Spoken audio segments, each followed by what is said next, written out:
Welcome into Pat Thomas Stadium here in Leesburg, Florida. It's the Flow Sports Game of the Week and the final game of the regular season in the Florida Collegiate Summer League between the Leesburg Lightning and the DeLand Suns. I'm Carter Mansfield alongside William Haynes. William, the Suns have pretty well coasted through these first couple of games. A little bit of a nail-biter last night, but the pitching has been dominant through these first couple of ball games. Only 2 runs scored in these first 2 for the Lightning. And the Suns' season on the line here tonight. Obviously going to need a little bit of help from the Orlando Snappers and the Winter Park Diamond Dogs. But what do the Lightning need to do to maybe salvage a game here in this series? And what do the Suns need to do to potentially extend their season here tonight? Well, Leesburg pitched a lot better last night. They lost 3-2, and they had the go-ahead run in scoring position after giving up 9 runs, a lot of errors in the field in the first game of this series. Yeah, the Suns are going to need some help across town in another game, but if nothing else, just a chance for this team to go out, win 3 in a row, have some good thoughts going into the offseason, going into their upcoming college seasons. And that's been the surprise. To take the first 2 games, the Suns, the last-place team, to take 2 games against the first-place team, I think that's pretty impressive in and of itself. So the Lightning with a stud on the mound tonight, and Riley Fitzgerald, the starter for the West team in the Florida League All-Star game. Also hitting leadoff tonight, surprisingly enough, in a little bit of a obscure lineup for Leesburg here tonight. They don't have anything to play for, already have the 1 seed locked up, only batting 9 players here tonight, trying to get some guys some rest, head into the postseason stretch. But Fitzgerald been nothing short of phenomenal for this Lightning squad this season. A 21 2/3 innings pitched, 11th appearance, 1.24 ERA with 11 strikeouts and 8 walks. So we're underway here as Jeff LaCoury takes strike 1. And he shoots that one deep into right center field. That one going way back. And that ball is gone. Jeff LaCoury starting the game off with a bang for the Suns in the leadoff spot. Solo home run out of the leadoff spot gives the Suns a 1-0 lead here in the first inning. Was watching Suns batting practice before the game. His very last swing of BP, he hit it out of the park basically near that spot, and he walked toward the dugout, and I said, can you start the game that way? And he kind of shrugged and said, we'll see. Well, on just a couple of pitches from Riley Fitzgerald, sends one out of this ballpark, now leads the team in home runs. What a season he has had. Now that was his 4th bomb of the year, and can't start the game any better than that. Yeah, we saw LaCoury hit kind of in the middle part of the lineup the last couple of games, but leadoff spot here tonight, and I think that's exactly the reason you move him there. One of the better hitters in this lineup, provides a spark early on to give the Suns a 1-0 lead. So it'll be Jesse De La Cruz now stepping into the box as he takes strike 1 on the outside corner. De La Cruz, another guy that's leadoff quality, works a lot of walks, works good at bats. Shoots that one up the middle for a base hit, so 2 straight base hits for these Suns to start the ball game exactly how you want to start this one with your season on the line. Don't try to get a lead early. And DeLand coming out hot against one of the best pitchers in the league. Started the All-Star game for the West team, and a home run and a hard hit base hit towards up the middle. Crooked number for the Suns. They don't score early often in many of their games, but they've done a better job of that here in this series. 2 for 2 in that department. So Chase Bruno batting in the 3 spot, and the Suns are going to have 3 consecutive base hits here to start the ball game. As De La Cruz rounds second, heads to third, and he will be in there standing up. So now runners on the corners with nobody out, and 3 consecutive hard hit balls now for DeLand to start the ball game. And they got Joe Becker coming up in the cleanup spot, who hits the ball hard as well. And Suns have an ace of their own on the mound, so you like your ability to kind of keep Leesburg's offense quiet. But the more runs, obviously, you can score in the top of this inning, the better. So Brooks Bryan going to go out and talk to Riley Fitzgerald. Fitzgerald probably in the same situation as we saw with Leighton Perry last night, going to be on a little bit of a pitch count. Just trying to get him some work in before the playoffs, but he's been pretty shaky here through these first 3 batters. Like you said, doesn't get any easier with Becker at the plate. Went 0 for 3 last night, but punished the Lightning back in the first ball game of this series.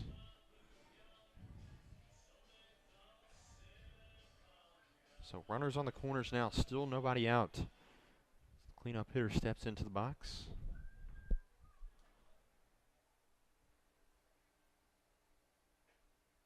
He takes a pitch for ball 1, looked like a little bit low and outside there.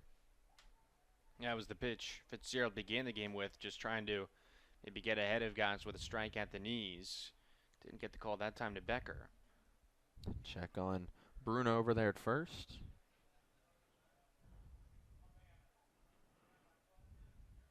Two stolen bases on the season for Bruno, so not a huge stealing base threat on the base paths. Definitely want to check swing there from Becker. Gets a little bit unlucky maybe. Fouls that one off for strike 1. Becker hitting .250 on the season so far, been also a really athletic outfielder for this Suns team. Breaking ball misses up high. Looks like he didn't have a good grip on that one. Count moves to 2-1. Yeah, right, just slipped out of the hand. Lucky that it didn't hit Becker, would have loaded the bases. 2-1 pitch from Fitzgerald, misses once again, so now the count moves to 3-1. The only strike in the at-bat so far was off that check swing foul ball.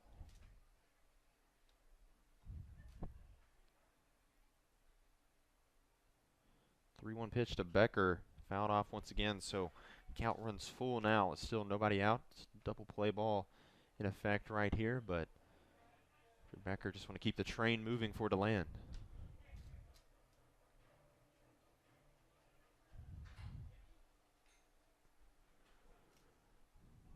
Payoff pitch, skied into shallow left field. Gertison and Mangual both coming on. Gertison makes the catch, and De La Cruz kind of fakes like he's going home, but decides to retreat back to third.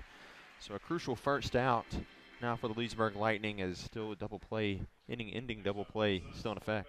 It ended up being a routine fly ball, but you can pretty much see everyone on the left side of the defense for Leesburg all kind of have their hands up, trying to shade their eyes from the sun, and for Gertison, maybe a false first step or two, but then finally was able to get underneath it. That play could have been a little bit hairy. Yeah, we've seen the sun be a factor here at Pat Thomas Stadium as the sun starts to set, but I know back against Winter Park a couple of weeks ago, Leesburg scored about 3 runs on an RBI double. Just ended up being a routine fly ball that fell on the line. So runners still on the corners for DeLand. Jalen Hairston steps into the box. You said he went 3 for 3 in the Division II game this morning with a home run, his second game of the day, hitting in the 5-hole now for the Suns. And not only that, it was a game played at Sanford earlier today. He also pitched in the ball game. It took the loss through an inning and 2/3, gave up a couple of runs. So 3 for 3 at the plate through almost 2 innings, and here he is for the Suns in the season finale in the 5-hole. Yeah, he's yet to make an appearance in the series so far, but maybe trying to ride the hot hand a little bit if you're Matt Swiderski, trying to find anything that works, keep at least a chance of keeping the season alive for the Suns.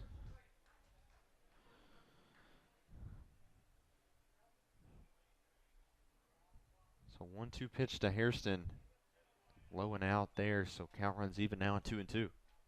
4 for his first 10 at-bats for DeLand, and that's part of the reason why he's continued to play Division II ball here in the Florida League. Just get those consistent at-bats.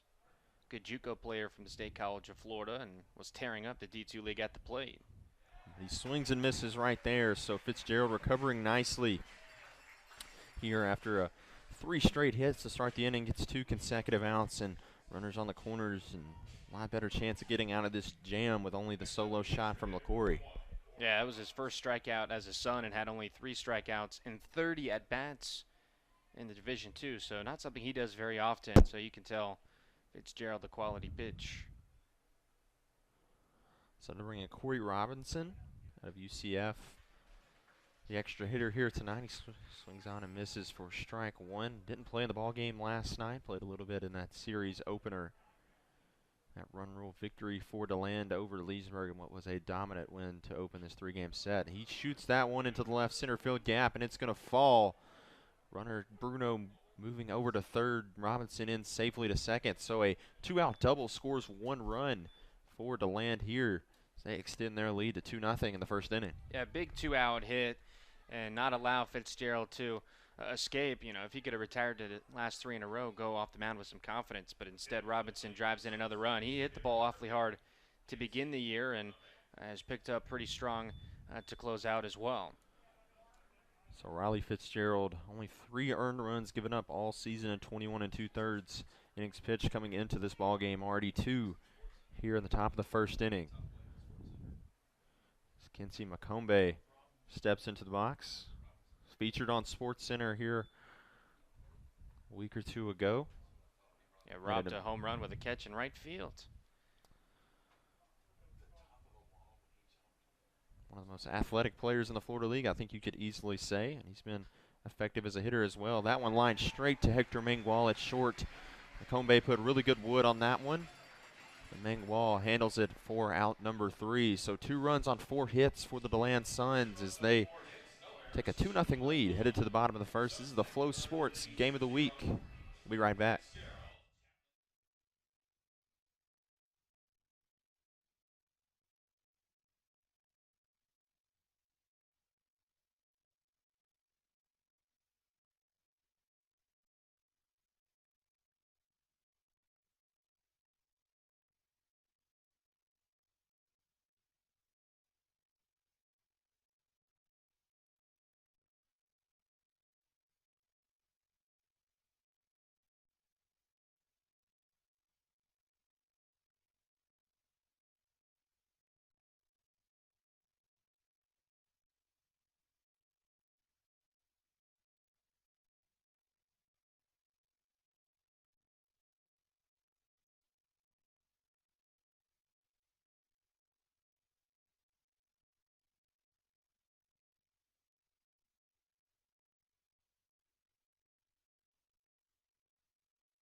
Welcome back to the Flow Sports Game of the Week. The DeLand Suns lead the Leesburg Lightning 2-0 here at the bottom of the first inning. It'll be Sam Cole on the mound for the Suns out of the St. Leo College, making his 4th start of the season. And really solid in those 4 appearances so far. 2-0 record, a 1.28 ERA, 14 innings pitched, 13 strikeouts, and only 4 walks to show for it. So face Riley Fitzgerald, who's also on the mound tonight for Leesburg. We saw him have a little bit of a shaky start, but in the leadoff spot tonight in the batting lineup for the Lightning. Yeah, couldn't have more of a contrast in pitcher 6'5" on the mound for Sam Cole, 5'11", Riley Fitzgerald. Chops that one over to third. Throw over to first. That's Hughes at first. We're out number 1. So 2 pitches, 1 out for Cole and the Suns. That'll bring in Logan Chapman, future Georgia Tech Yellow Jacket. Went 0 for 4 in the ballgame last night with a run scored and a strikeout. Puts his season average just a tad under 300, but he's been nothing short of solid this season for Leesburg, the starter on the West All-Star team at third base. That one called strike on the outside corner. Fastball that had some late movement to it. A lot of zip on the baseball for Sam Cole tonight. That one's lined in the right center field gap, and it's going to get down for a base hit. Chapman going to look like he might have extra bases here, maybe a little bit of a closer play, but he'll be standing up with a double here in the bottom of the first, so a 1-out double for Logan Chapman and the Leesburg Lightning. Yeah, line drive there into the gap by Chapman, and Ahmad Fitz playing for the first time in a few days. Nearly got there, was maybe a step away from that baseball, but just hit to the perfect spot, and extra base hit here early for Leesburg. Not something they've done very much of in this series. So to bring in Brooks Bryan, the 3-0 hitter tonight for the Lightning, doing the catching duties behind the dish for Leesburg. One of the better power hitters in this lineup. A couple of home runs, 18 RBIs. That's first on the team in that department. So exactly what you like to see out of your 3-0 hitter. And in fact, Carter, Game 3 of the series, that was the first extra base hit that Leesburg has. A double for Logan Chapman. Yeah, the offense been completely stifled through these first couple of games for Leesburg. Only a couple of runs combined through those first 2 after the shutout in Game 1. Only mustering 2 last night. Had 1 hit in that first ball game. Recovered a little bit better last night, but still not going to get the job done in most ball games with only a couple of runs to show for it.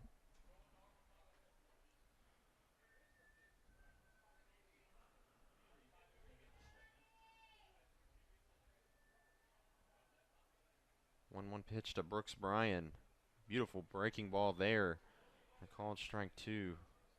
Bryan been a good run of form lately as well. Reached base in all 4 at-bats last night. A couple of walks, 2 hits, and an RBI.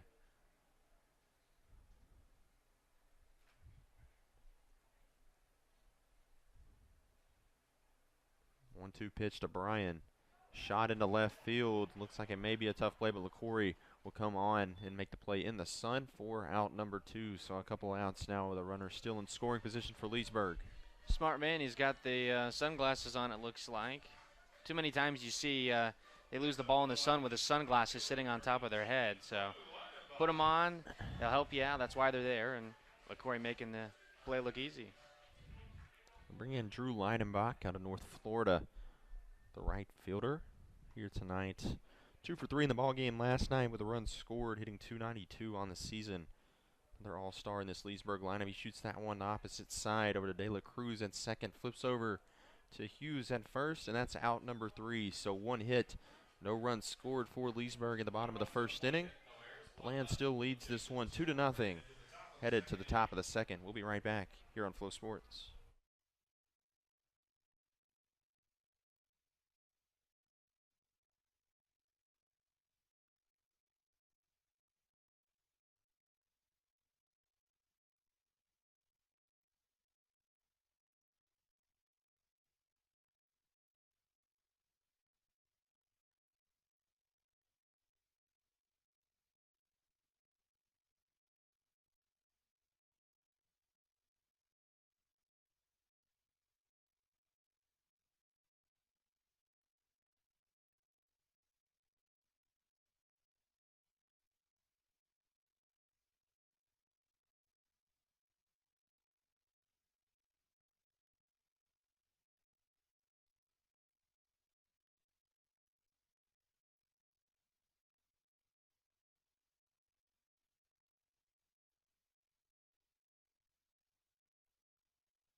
And we're back here on Flow Sports.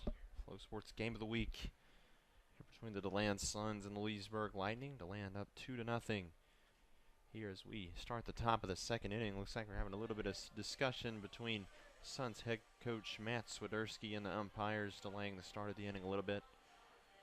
Don't know whether it's a lineup issue. Logan Hughes due up for the Suns, incoming freshman at Stetson University. Suns were phenomenal offensively to start the ball game in the first inning. A couple of runs, 4 hits, including a solo blast on the leadoff spot for Jeff LaCory. Exactly what you like to see. As their season is on the line, the Snappers currently leading the Winter Park Diamond Dogs 4-0. A reminder, if the Snappers win that ball game, it negates any result here in this one for the Suns. So they're approaching the end of that ball game as they head to the final couple of innings. Hughes swung on a miss there. First pitch from Fitzgerald.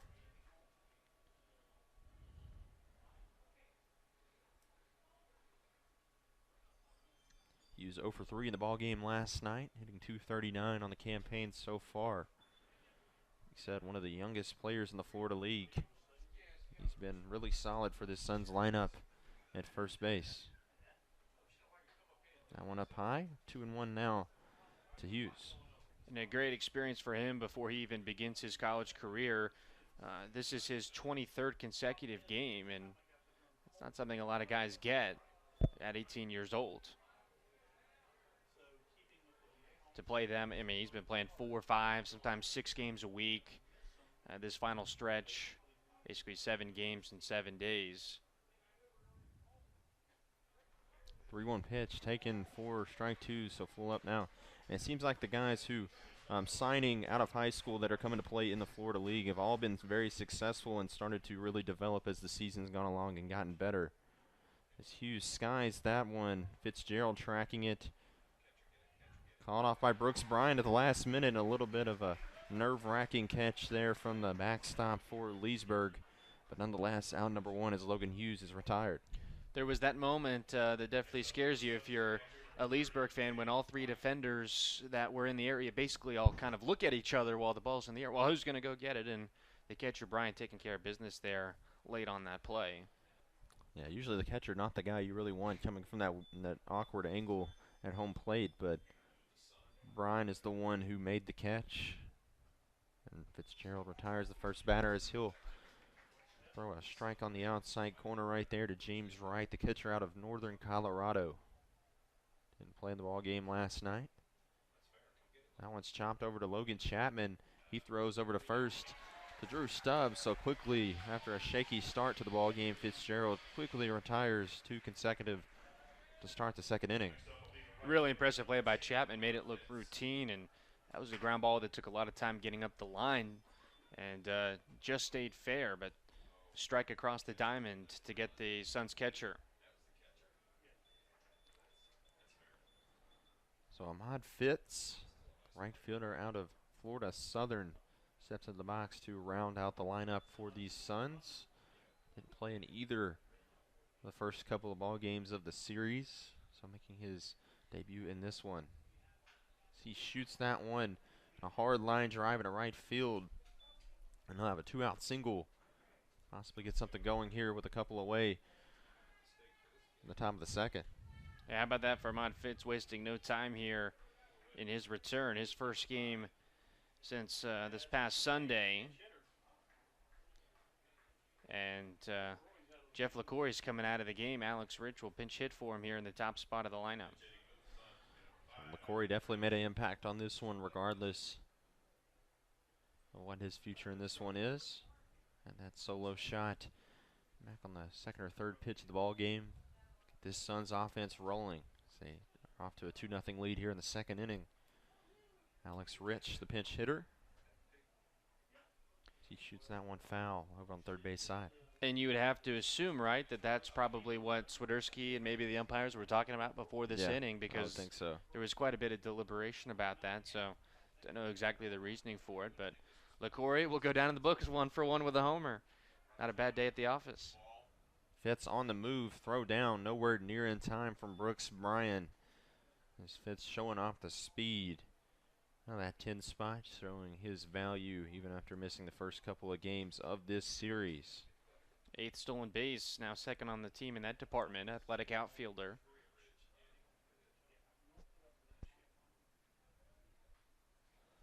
Alex Rich fouls that one back, so the count moves even to 2-2. Rich been a solid outfielder for these Suns. He makes his first at-bat of the ballgame, hitting .237 on the campaign so far.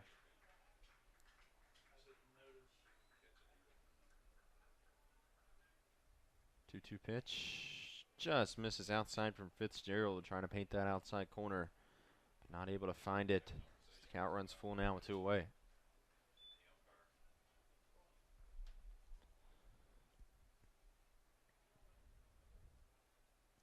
Payoff pitch is lined over to the right side, but Drew Stubbs showing the quick reactions at first. 4 out, number 3, so 1 hit, no runs scored for DeLand in the inning. We'll head to the bottom of the second here on Flow Sports. The DeLand Suns lead the Leesburg Lightning 2-0.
And we're back here on Flow Sports. The DeLand Suns lead the Leesburg Lightning 2-0 in the Flow Sports Game of the Week. It'll be Hector Mangual leading off the bottom of the second inning for Leesburg. This pitch from Cole is a called strike on the outside corner. It's a really good pitch Cole has leaned on to get ahead of hitters. The first pitch of the at-bat. Mangual 1 for 3 with an RBI. Had an RBI single in the ball game last night. Currently in the transfer portal. Played the last couple of seasons at the University of Missouri. 0-2 pitch to him. Breaking ball outside. Just misses as the count moves to 1-2.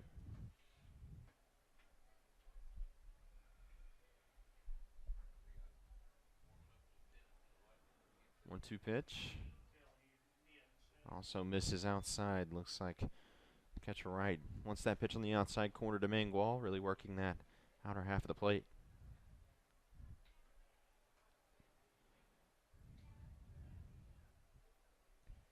Two-two pitch. Check swing. He went around. Yes, he did for strike 3. 1 away now on a nasty pitch from Cole to get the first out here in the bottom of the second inning. First strikeout for him, and Mangual took a couple of good pitches with 2 strikes, and then on 2-2, just couldn't lay off of that one. So Michael Furry now steps into the box for Leesburg. 1 for 4 in the ball game last night with a strikeout as he's hit immediately on the first pitch of the at-bat. Didn't appreciate that one. Looked like completely incidental as he'll move to first base. And now a speed threat on for the Leesburg Lightning. 12 stolen bases for him on the season so far. And Tyler Gertison stepping into the box now. Yeah, so not someone you want to give a free pass to. And pretty much every pitch, I would say every pitch Cole throws with tons of movement. It's the best view I've gotten of him this year. Great press box here at Pat Thomas Stadium. We were right behind home plate, and I can only imagine the difficulties it is for a hitter. Tyler Gertison takes ball 1, hitting right under that 300 mark. Hitting a 299 on the season so far. On base machine for these Leesburg Lightning. Had a 26-game on-base streak coming into the series, but that was snapped in Game 1 and wasn't able to get on base last night either. But just what an impressive run that he did have to go that long into the season with a streak like that. Get on base by any means necessary. He does it almost in an unconventional way as well. No extra base hits for Gertison on the season so far. He swings and misses on that one for strike 1. And just that skill alone, no matter where he's playing, that will keep you in the lineup every day. Absolutely. Because you're dependable. Yeah, he anchors the bottom side of the lineup for this Leesburg team, and he was rightfully, as that one's thrown down, not in time to get Michael Furry on the bounce. Showing off the speed there for stolen base number 13 on the season so far for the center fielder. Lightning taking advantage of that free base there to get a man in scoring position. Great jump for Furry as well. Really no chance for Wright to get him with a throwdown. So 2-2 pitch to Gertison. Almost hits him, but it's going all the way to the backstop, and Furry going to jog on over to third. So now a runner on third base as the count runs full to Tyler Gertison with 1 out. So we've seen Cole miss a few times pretty wildly. That one gets all the way past right. And a perfect man at the plate in Gertison with the way he puts the ball in play to drive in that run from third with 1 out. So 3-2 count. Now to Tyler Gertison with the runner on third. Breaking ball, what a pretty pitch there. Swung on and missed by Gertison for out number 2. Big comeback pitch, and with 2 out now, Furry being at third doesn't matter as much unless you throw another wild pitch. So just taking care of the man at the plate, that's all you can do. You know, typically you see a challenge fastball in those 3-2 counts, but he went with the breaking ball there. Kind of an interesting decision. Might show you what he's comfortable with going forward. Drew Stubbs, same type of breaking ball right there. Takes it for ball 1, just missed outside. Add some 12-6 movement to it and just below the zone.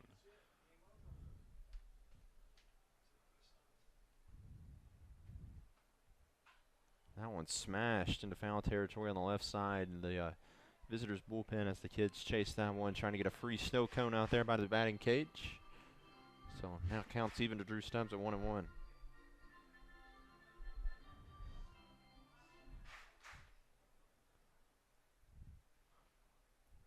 Stubbs swings and misses on another breaking ball. The Lightning just cannot seem to figure out that nasty breaking pitch from Cole. This count moves to 1-2. Yeah, these are the types of pitches that not just get you through the first time through the lineup, but the second and third times as well. Doesn't matter how much you look at it, it's hard to hit. That one skied into shallow left field. Bruno tracking it. That might be trouble, but Bruno makes the catch. What a play by the shortstop to get out number 3. So Cole gets out of the jam unscathed with a runner on third and 1 away. The Suns still lead this one 2-0, headed to the top of the third. This is the Flow Sports Game of the Week.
And we're back here with the Flow Sports Game of the Week. The DeLand Suns lead the Leesburg Lightning 2-0 here in the top of the third inning. It's a new pitcher for Leesburg, Brian Booley, out of Florida at Atlantic University. He's just been a phenomenal reliever this season. Only been a once-a-week type reliever for this Leesburg staff, but 9 innings pitched, his 6th appearance of the season. Only giving up 2 hits and 1 earned run in that time. 3 walks, 14 strikeouts, and a 1 ERA. 1-0 win-loss record. Just been electric out of the pen for this Lightning team. Yeah, what stands out about him, not just putting up zeros, but basically doing it nearly exclusively 1, 2, 3 frames. A whip just over a half. So that one's fouled off by De La Cruz. Only 2 hits and 3 walks in 9 innings. Just comes straight over the top at the release with the fastball, and I think we saw the first pitch was high, and you could just see De La Cruz kind of widen his eyes. It just caught him by surprise, I think. 1-2 pitch from Booley. Just misses to De La Cruz. Runs the count even at 2-2. De La Cruz started off the ball game with a base hit, following the LaCorey solo shot in the first inning. Came around to score in the opening frame. 1 of 2 runs for DeLand at this point, as that one's blown by De La Cruz for strike 3. So Booley comes in and continues his theme this season. Gets out number 1 here in the top of the third. De La Cruz chasing the high heat at 5'10". There's no way you're going to be able to climb the ladder on a pitch like that. And just a quick first strikeout for Booley. So Chase Bruno steps in, 1 for 1 on the ball game. Came back from injury to play in this series, and he's been really solid, especially defensively for this DeLand team. Hitting the 3 spot here tonight as he fouls that one back off for strike 1. Much better start for Booley than it was for Fitzgerald, who gave up a home run off first couple of pitches and then back-to-back base hits after that.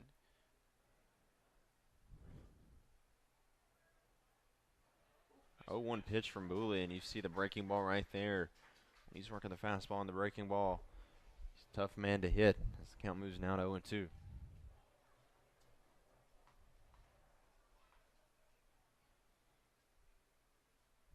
0-2 pitch. Lifted softly over to first base. Brooks Bryan tracking it, and he'll easily, Drew Stubbs tracking it and easily makes the catch for out number 2. So 2 quickly retired for Booley out of the pen. Exactly what you need after the start from Fitzgerald. And if you're a guy like De La Cruz or like Bruno, their types of stature, if you make contact with that pitch, that's about all you're going to be able to do with it. Just pop it straight up in the air. And a quick 2 outs. So Joseph Becker steps in for DeLand with 2 aways. That one's a called strike to the center fielder. 0 for 1 on the night so far. Daytona State played for Coach Matt Swiderski. He's an assistant over at Daytona State. That one another called strike. So quickly 0-2. Booley not playing around, attacking these hitters. And every pitch from him in this inning has essentially been perfect. I don't know what you do if you're a hitter against him. 0-2 pitch. High heat. Just misses, maybe a setup pitch there with 2 strikes. Count moves to 1-2.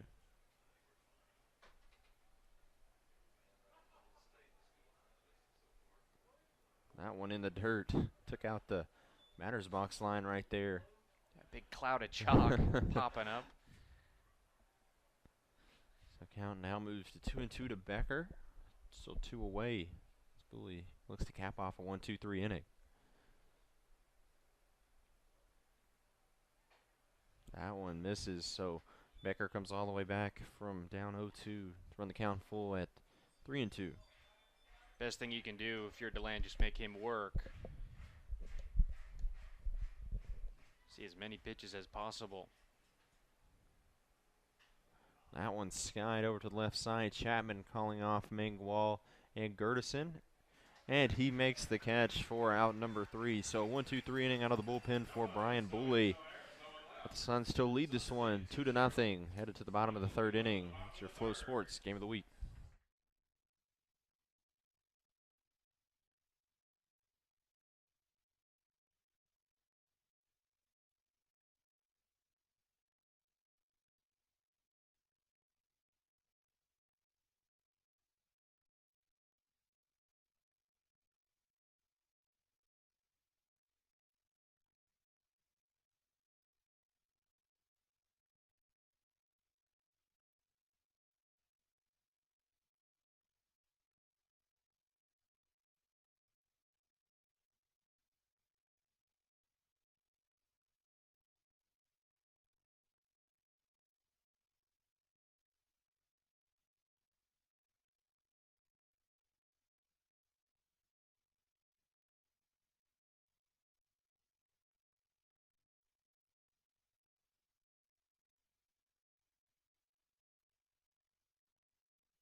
And we're back here on Flow Sports, the Flow Sports game of the week. DeLand Suns leading Leesburg Lightning 2-0. It's Joseph Mazza at the bottom of the lineup, hitter for the Lightning. Skies that one into right field. Ahmad Fitz chasing it, and he makes the catch on the run. Nice play to open the inning. So one away now for the Suns. What a catch, and Fitz nearly had one in the first inning to rob a double away from Chapman, and Mazza, the 9 spot, going all the way opposite field out near the warning track, but perfectly played by the DeLand right fielder. So Suns fans aren't going to hear this, but the Orlando Snappers just defeated the Winter Park Diamond Dogs 4-0. So that will end the Suns season regardless of the outcome tonight. It's too bad. I mean, the Suns, they took care of business. They did everything they had to do this final weekend. I mean, to beat the Leesburg Lightning coming into the series, Leesburg had won 19 of 22. And you're going to say the last place team is going to beat them 3 times in 3 days. We'll see if they're able to finish that off today. They're up 2-0 here in the third, but you needed some help from Orlando. You didn't get it. It's too bad, but a great way to finish your season nonetheless. Yeah, just a massive turnaround for this Suns team. We're at the bottom of the cellar in the Florida League and just turned it around this last couple weeks of the season. Hadn't beaten the Leesburg Lightning one time all year coming into the series, and pretty well commanded the first couple of ball games and in control once again right here. We'll see if they can finish their campaign off on a high note. So they lead this one 2-0. So Logan Chapman takes strike 2 there as the count moves now to 1-2 with 2 away. Just snuck that one right in the back door to Chapman.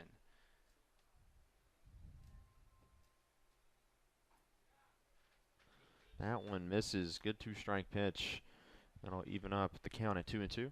Cole had started to walk off the mound after that one. 2-2 pitch. Skied into center field. That one's going way back, getting carried by the wind. But what a catch out there by Becker up against the wall. The wind almost carried that one out of here. But nonetheless, a 3-up, 3-down inning for Cole and the DeLand Suns. They still lead this one 2-0. Headed to the top of the 4th inning. You're listening to Flow Sports.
And we're back here on Flow Sports, the game of the week here in the Florida Collegiate Summer League. The DeLand Suns lead the Leesburg Lightning 2-0. Here as we kick off the fourth inning with Jalen Hairston. He skies that one on the left side, foul territory. Chapman tracking and just misses being fair. It looked like it was initially going to be well fouled, but maybe the wind blowing it a little bit back more towards the fair territory line as that's becoming a huge factor. We saw an almost routine fly ball almost go out of the ballpark for Leesburg at the bottom of the third inning. Definitely could be a factor here going forward. Oh, yeah, any ball in the air, no matter how routine it looks, there's nothing routine about it. That could have been a couple of bases for Hairston had it fallen fair. Breaking ball called, strike two, so quickly Hairston down 0-2 to Brian Booley. Hairston, who struck out last time, he really does not do that often at all. And he will strike out right there. So 2 strikeouts now for Hairston as Booley retires the first 4 batters he faces consecutively.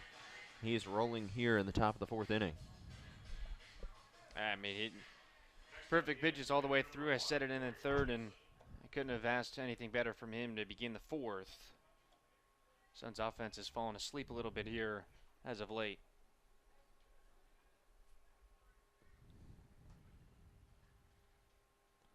Corey Robinson takes ball 1 right there. 1 for 1 on the night so far with an RBI. Struggled a little bit through the summer, but maybe starting to get it going a little bit here in this series. And he swings and misses right there, so count moves even now at 1-1.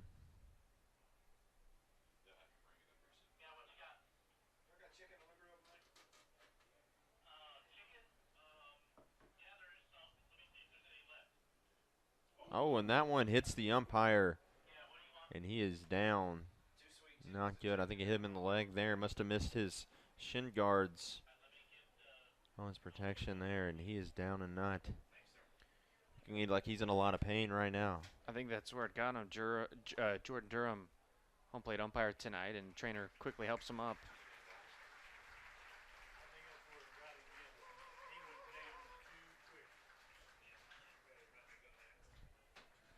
So it looks like he will be okay. He's going to compose himself a little bit right there.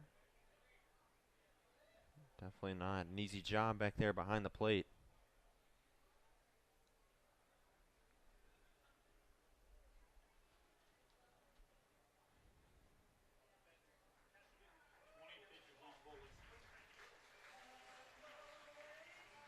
It looks like he's going to be okay. Trainer checked him out. I think we're all good to go right here. So count will resume at 2-1 to Robinson. Still 1 away in the inning as Brian Booley continues his work out of the bullpen. That's a bruise that'll probably have about every color you can think of. Purple, green, blue, brown. Yeah, definitely going to hurt when he wakes up in the morning, that's for sure.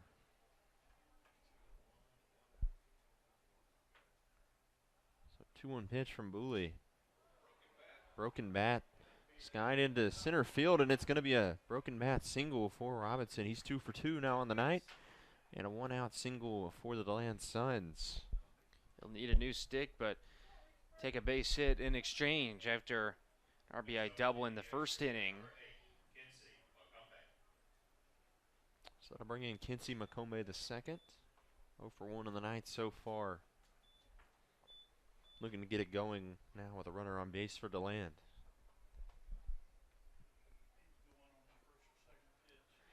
Robinson on the move right here. Bryan throws down. Nice throw, but the speed of Robinson just a little bit too much for Brooks Bryan. And he will have stolen base number 5 on the season right there. He made it in a blur. Great throw down by Brooks Bryan, but just too quick-footed was Corey Robinson.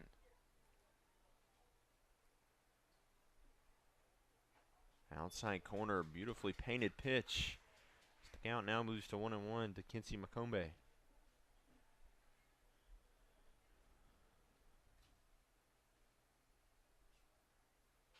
That one's shot over to the right side, and it's going to get through for a base hit. Robinson going to hold up at third. Good to quickly get that one in. Hold the runner at third. So now runners on the corners once again for DeLand. Still only 1 away. Chance to extend this lead right here. And a good power bat coming up in Logan Hughes.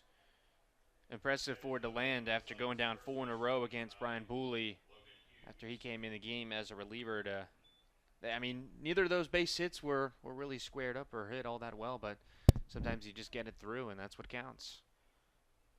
And that'll put runners on the corners now, so dangerous situation for Brian Booley and the Lightning. As Logan Hughes, 12 RBIs on the season.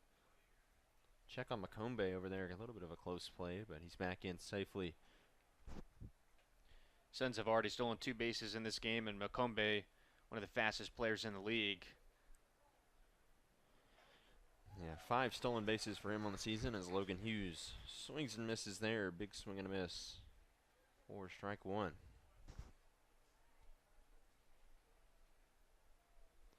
Double play still in play right here, but going to be tough to turn it on Macombe and Hughes. A speedy combination on the base paths right there. So Macombe's on the move right here. Bryan fakes the throw, and that takes the double play out of question now with runners on second and third, and the spot just got a lot bigger here for Logan Hughes.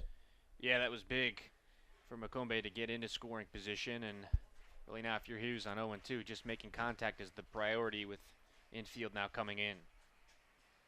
So 0-2 count. Now for Hughes, infield coming in. That one's shot on the right side. Going to be another weakly hit base hit for DeLand. Going to score. Corey Robinson, Macombe held up at third, and DeLand extends their lead on the RBI single from Logan Hughes to 3-0 here on the top of the 4th. So 3 straight hits that just bloop and sneak and plop through. It's got to be frustrating for Brian Booley, who has still continued to make quality pitches, and that one on 0-2 to Logan Hughes, but a great piece of hitting just to get anything off of him there, and they give the stop sign to Macombe at third. So another RBI chance. Pass the baton off to James Wright. James Wright, 7 RBIs on the season so far. Looking to add to that total right here. Want to get all the runs you can for the Suns.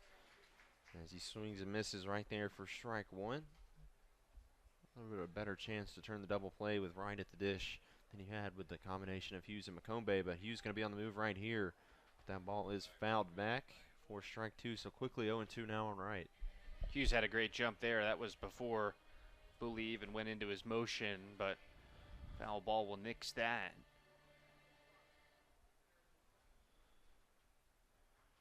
Another Sun going down 0-2 in the count.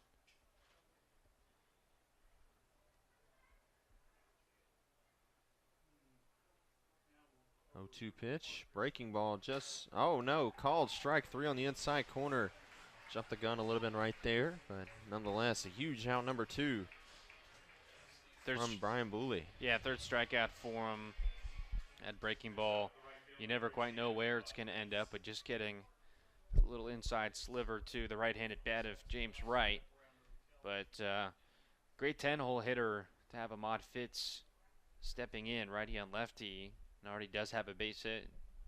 Yeah, Fitz definitely a guy you wouldn't mind having up in this spot. 1 for 1 in the ball game so far, hitting .271 on the campaign.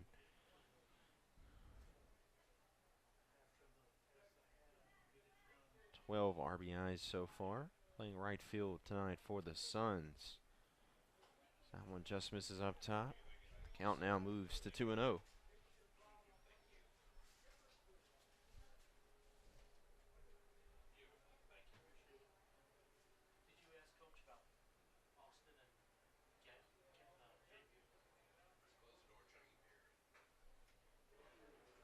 That one just misses as the count now moves to 3-0. Really maybe losing his touch a little bit here to Fitz. Don't want to mess around as top of the lineup due up once this at-bat's over. 3-0 pitch. And that'll be ball 4. So now to load up the bases as the lineup will flip over. Alex Rich entered the game as a pinch hitter, but hitting in the leadoff spot for the DeLand here in this one now. Typically not a guy that you would have in your 1 hole. He's batted towards the middle of the lineup in most of his starts, but coming in for LaCourey and a big opportunity for him. So men running on contact with 2 outs, a base hit would score at least 2. That one up high, dangerous. Pitch is a pitch to the backstop, guaranteed to score at least 1. I mean, I've seen it scoring 2 here with this black hole of a backstop here at Pat Thomas Stadium. Definitely want to try and keep everything in front if you're Brooks Bryant. 1-0 pitch, up high, now moves to 2-0. So quickly, 6 straight balls now for Brian Booley. And that will draw a visit from Rich Billings Jr., and we couldn't have been any more complimentary of him at the beginning of his appearance. He doesn't pitch super often for Leesburg, and it just seems like he's lost his touch, maybe overthrowing some of those pitches, trying to get too good of a pitch with men on base. That's really the only thing I can think of. That quick inning in the third just kept him clear, but this time he's trying to work around some traffic. Yeah, performance just completely flipped so far from the start. Brian Booley just lost his touch a little bit, was completely dominant through those first couple of hitters, and now nowhere else to put this hitter in Alex Rich as he's trailing in the count 2-0. Obviously you'd like Jeff LaCory here after having the home run early in the ball game, but Rich, for whatever reason, entered as a pinch hitter, and he's a pretty capable hitter in this lineup. Has 5 RBIs on the season to this point, hitting .237. No home runs on the campaign, but does have a double and a triple. And wind looks like it is carrying out right now from left to right. Nearly saw the wind influence a fly ball for a home run earlier. And Alex Rich, a guy, that's his specialty. He gets the ball in the air the majority of the time. He gets a fastball in the zone to swing at. He is going to let it rip ahead in the count 2-0.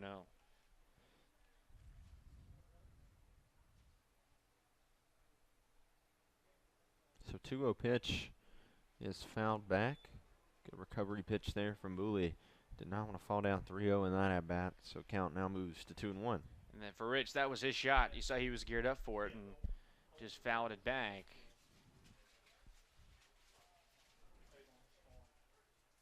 2-1 pitch. Throw down to first. Not in time. Almost got Fitz leaning a little bit right there. Good idea by Brooks. A lot of risk involved in that play, but almost caught him leaning. Yeah, it looks like maybe Brooks Bryant knows he's going to need to get an out on the bases to get out of this jam. So 3-1 pitch now to Rich. That one misses high for ball 4, so that's going to drive in another run for DeLand as they're going to extend their lead right here to 4-0 here in the top of the 4th inning with a chance to do even more damage. So we'll see the 2-0 hitter in De La Cruz. Alex Rich only walks in about 5% of his plate appearances and didn't have it in his first 50 PAs. And how about that with the bases loaded against a guy like Booley to force one in? That picks up an RBI. So De La Cruz steps into the box and he swings and misses there. Struck out in his last at-bat against Booley. But he is 1 for 2 on the night so far with a single back in the first inning. Came around to score. Part of that 2-run first frame for DeLand. That one lined back up the middle. Going to be a tough play, and it's going to get through for a base hit.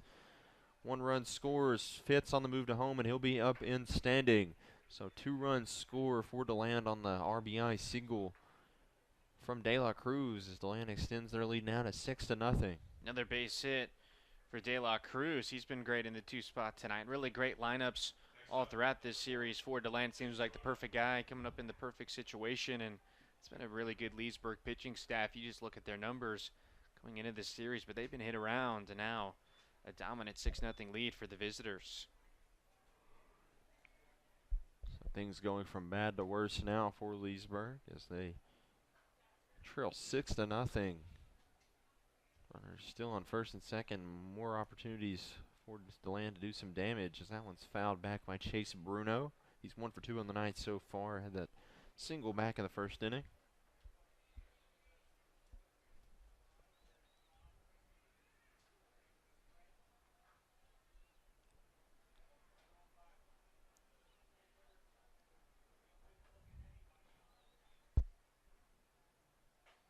also misses. So count moves to 1-1. Just not being able to find the strike zone a ton in this inning is Brian Booley.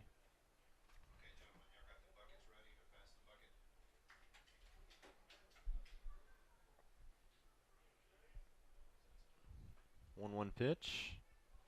Misses up and in. So the count now moves to 2-1. Does have a base to work with here. But definitely don't want to use it with these control issues that Booley has shown in this inning.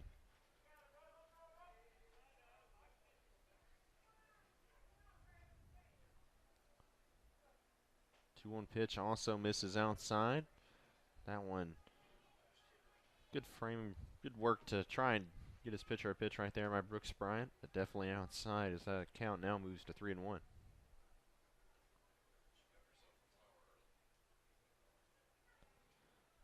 3-1 pitch misses upstairs, so another walk in this inning for Booley, and a move to the pin going to be made for Leesburg.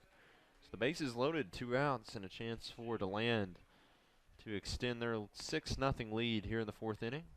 We'll be right back to tell you about the new pitcher here on Flow Sports.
And we're back here on Flow Sports. DeLand up 6-0 and a chance to extend that lead even more with the bases loaded and 2 outs. And Jack Murphy going to enter in one of the toughest situations you can ask of a reliever with the bases loaded. But Murphy struggled in his first 3 appearances this season so far. 6 earned runs in 3 appearances. Giving up 6 hits, 3 walks, and only 1 strikeout. As that one shot out to right field for another base hit. Going to score 1. Rounding third is De La Cruz, and now 2 score for DeLand as they extend their lead to 8-0. 6-run 4th inning now, and still going for the Suns. Yeah, they bat around here. All 10 men come to the plate in this inning. Lots of hits and some walks courtesy of Booley, as all 6 runs have been charged to his record. So we'll get back to Jalen Hairston, as you said, led off the inning for DeLand and actually struck out, was one of the 2 outs so far in the inning for Leesburg.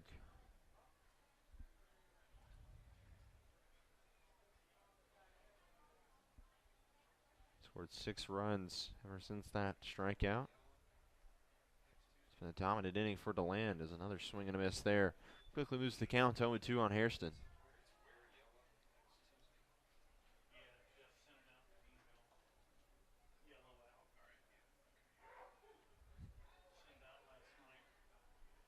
Oh, 2 pitch. Misses inside to Hairston. So Murphy still up in the count, 1-2. Looking to get out of the jam even after giving up that 2-out single to score 2. 1-2 pitch. Shot over to the right side. Takes a nasty hop on the left of the infield. But Joseph Mazza still handles it. Throws over to Drew Stubbs for out number 3. So 6 runs on 5 hits for the DeLand Suns. And they extend their lead now to 8-0 as we head to the bottom of the 4th inning. You're watching Flow Sports.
And we're back here on Flow Sports. The DeLand Suns cruising in this one to this point, 8-0.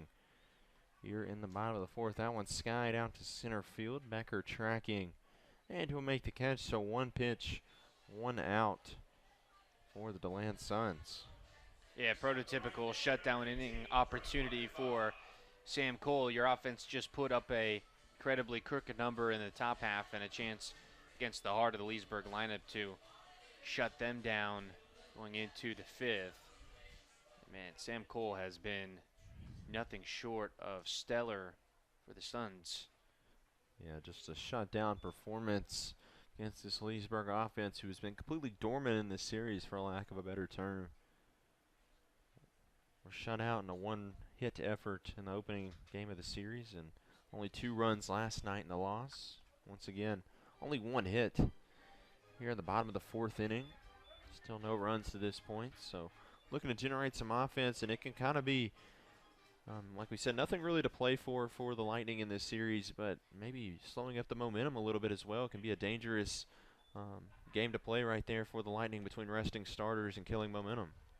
Yeah, no doubt. That's not the types of things you want to have rolling around in your head going into playoff time, but they're a resilient bunch. They'll be all right.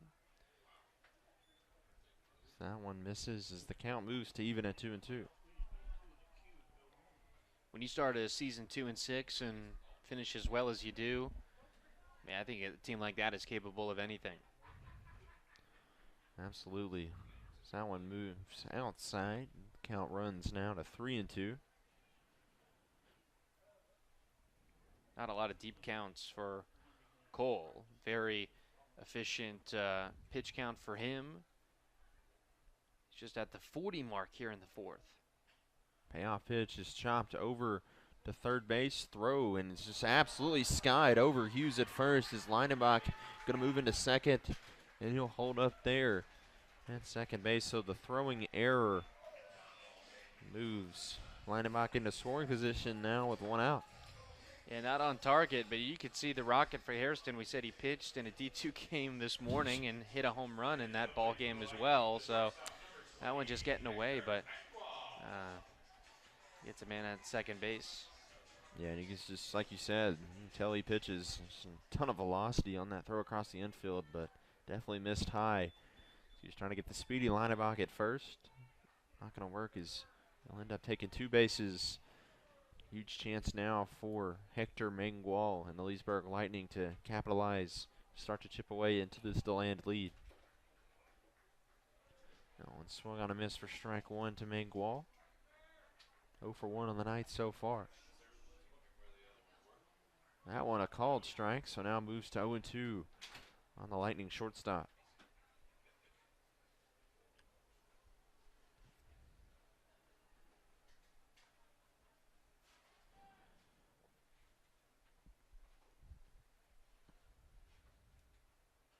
O2 pitch fouled off Mangual's leg there. Gonna take a moment to compose himself. I think he's all right. But still going to be in an 0-2 count. Big time RBI opportunity.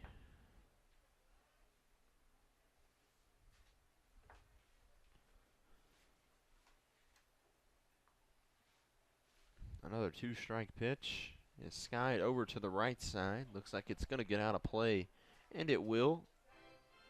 So we'll stay here once again at an 0-2 count on Hector Mangual. Was the same part of the bleachers where that Hairston throw ended up. Hope you've got your head on a swivel. You're sitting out there today. Yeah, a couple of rows of bleachers out there on the right side, and they're definitely getting their money's worth. 0-2 pitch to Mangual. Almost hit him. I thought it might have, but guess it missed him just by a tad right there. As the count now moves to 1-2.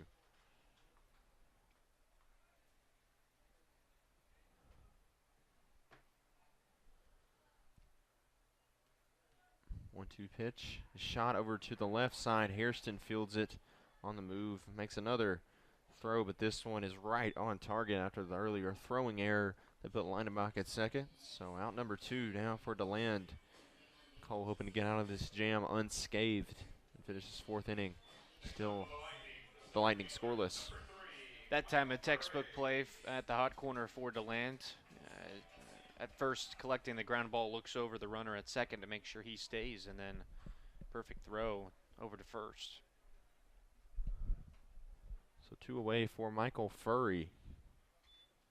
One of many Lightning players in this lineup who is hitless to this point, but was hit by a pitch back in his first at-bat, so still yet to register an official at-bat this ball game. He takes ball 1 right there. Second pitch of the at-bat is a called strike. The count now moves even to 1-1.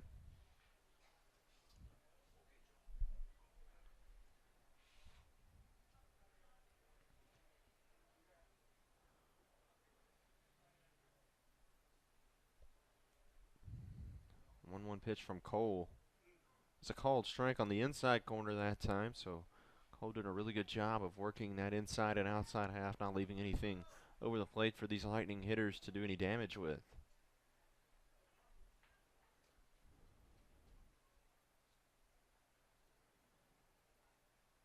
1-2 pitch to Furry.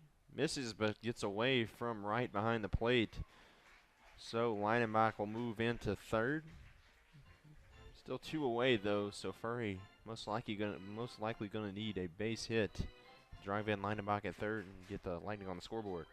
And only 1 more strike needed for Sam Cole to keep his shutout intact. Suns have gotten great starts all throughout this series. It's 1-hit shutout by Chase Chaplin game 1, 6 scoreless from Anthony Griffith last night. Sam Cole trying to match that here. 2-2 pitch. Tough breaking ball to lay off right there. I know that's a lot of movement on the righty-on-righty matchup. Not a bad 2-strike pitch there, but the count now runs full at 3-2. Payoff pitch to Furry is skied out to center field. Looks like Becker tracking it in the wind, but that's not going to matter here as he makes the catch and retires the side for DeLand. They still lead this one 8-0 over the Leesburg Lightning in the Flow Sports Game of the Week. Stay with us.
And we're back here with the Flow Sports Game of the Week. The DeLand Signs absolutely dominating in this one so far. 8-0. They lead here in the top of the 5th inning. It's still Jack Murphy on the mound for Leesburg, who came in with the bases loaded and 2 away, but gave up a 2-out RBI single. Obviously, those runs not going to be tallied on his stat line, but nonetheless, looking to start with a clean slate and be smooth here for the Lightning. That one skied onto the infield by Robinson. Mazza right under in a routine fly ball for the first out here in the top of the 5th inning. Good start for Murphy, like you said. Really got to just get that 4th inning out of your head.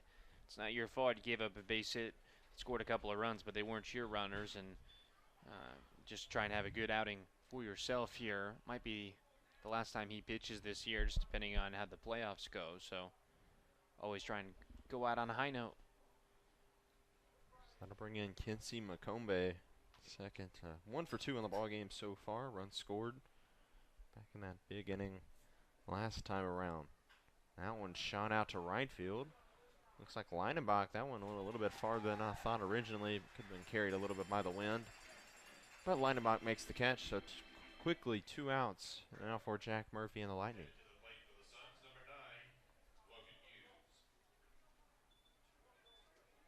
Logan Hughes now stepping in. Had an RBI base hit back earlier, 1 for 2 in the ballgame with a run scored as well.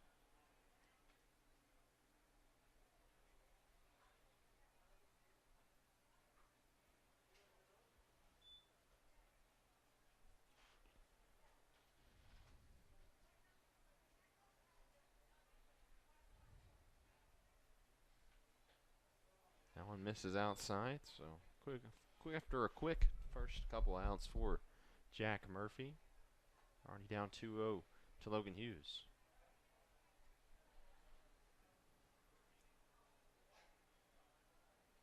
2-0 pitch is shot very high into foul territory on the right side. Stubbs tracking it. Going to be a tough play, and it'll get down in play, but in foul territory.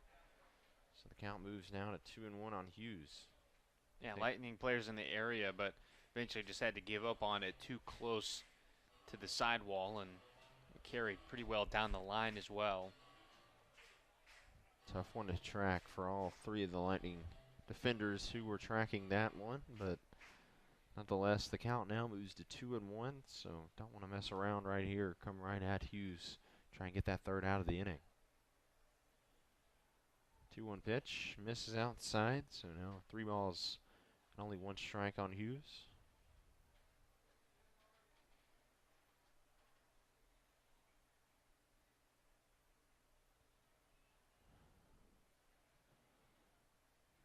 Three-one pitch from Murphy. Check swing. Fouled off. I think it just missed the head of a couple of fans over there. I think everyone is all right. That was only on a check swing, and the ball was still hit that hard. Definitely a scary situation, but nonetheless, count moves full to 3-2. That one fouled off once again on that left side. Ball caught in the dugout there by the Suns. Yeah, just at the very end of the net on a hot shot. So still another payoff pitch coming up from Murphy to Logan Hughes. That one shot, hit hard, but once again foul. So 3 consecutive foul balls now for Logan Hughes as he's putting together a phenomenal at-bat. They're trying to stay alive. Payoff pitch once again. Misses for ball 4. So what an at-bat there for Logan Hughes after Jack Murphy retires the first 2 batters in the top half of this inning. So 2-out base runner now for the Suns. Potential to do some damage with 2 outs. Yeah, you're right. Oftentimes you see once a guy gets locked in just taking big hacks, pitch after pitch, it's hard to lay off of one, but shows his maturity at a young age to do that. So James Wright now stepping in. As he shoots that one over to Chapman at third. He'll throw over to Drew Stubbs at first, and that'll be good for out number 3. So only 1 base runner for the Suns in the inning, but 3 retired outside of that for Jack Murphy. Suns still lead this one, though, 8-0. It's the Flow Sports Game of the Week.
And we're back here on Flow Sports. The DeLand Suns leading the Leesburg Lightning 8-0 here in the bottom of the 5th inning. It's a new pitcher on the mound for DeLand, Will Smith out of Alabama State. 7th appearance of the season so far, 5.40 ERA, 18 1/3 innings pitched, 10 strikeouts, 13 walks, 19 hits, and actually pitched on June 17th against Leesburg in that 8-3 loss. Took the loss in that one. 3 innings pitched, 2 earned runs, 2 hits, and 4 walks in that appearance. That one swung on and missed. So what a game it was for Sam Cole. 4 innings pitched, only 1 hit allowed with 2 strikeouts, no walks, no earned runs. Almost everything and more that you can ask for out of a starting pitcher in what was going into the game a do-or-die situation for the Suns. And I can guarantee you if Orlando lost that game and the Suns were still alive, Cole would be going much deeper into this game. Only threw around 50 pitches it took him to get through those 4 innings. And a guy in Cole who just finished his freshman year at St. Leo didn't pitch very much. I mean, he is a terrific arm. His season stat line for the Suns, it'll finish 18 innings. 18 innings, only 2 earned runs. That's about as good as you can get right there. Just 4 walks and 15 strikeouts. Got a good look at him tonight. His pitches were terrific. So 2-2 count now on Gertison. So he fouls that one off to the left side. We'll stay right here.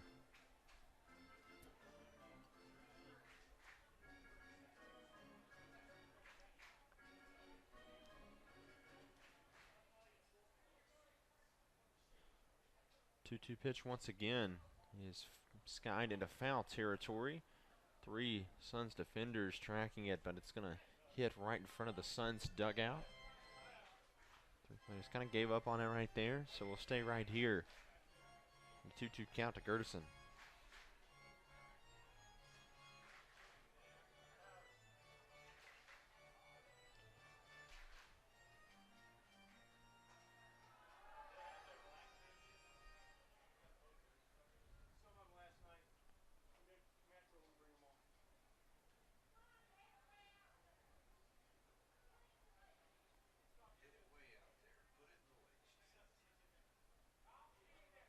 Two pitch. Just misses right there. Runs the count full. Not sure where that one was at, but nonetheless we'll move to a full count on Gertison.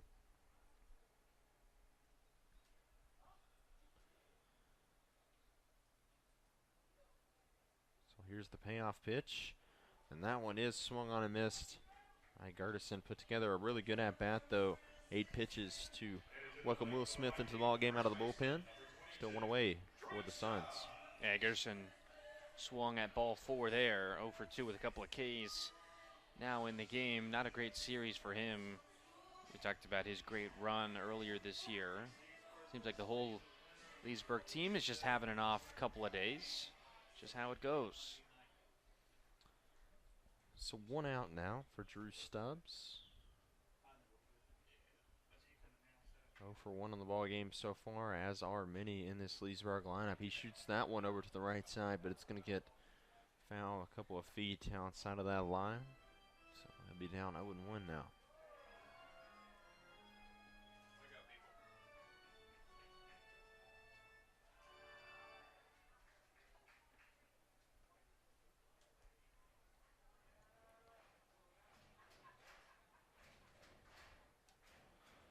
Stubbs going to be playing at Weber International next season. Will be his 4th school of his collegiate career. Started off at Texas Tech, then moved to Eastern Florida State College and played last season at Georgia Gwinnett.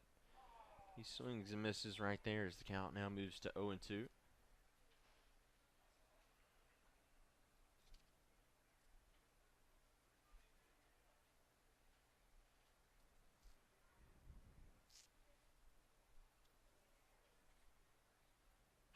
Pitch is shot out to the right center field gap. That's going to be a tough play, and it's going to get down out in the alley. Looks like it will be extra bases for Drew Stubbs. So the second hit of the ball game for the Lightning, and that's 2 extra base hits, both of them doubles. Logan Chapman and now Drew Stubbs. So a 2 out runner in scoring position, or 1 out runner in scoring position for Leesburg. And Will Smith probably just gave Drew Stubbs too much to hit there on 0-2 and drove it perfectly into the right center field gap. It's the second extra base hit for the Lightning tonight. So to bring in Joseph Mazza at the bottom of the lineup. He's 0 for 1 on the night so far. In second base tonight out of Salinas, Puerto Rico. That one up high, ball 1. Redshirted his last season at Samford.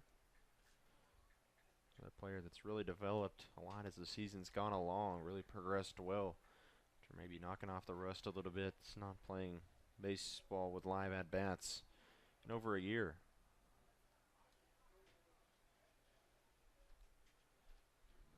1-0 pitch to Mazza is up high, moves 2-0.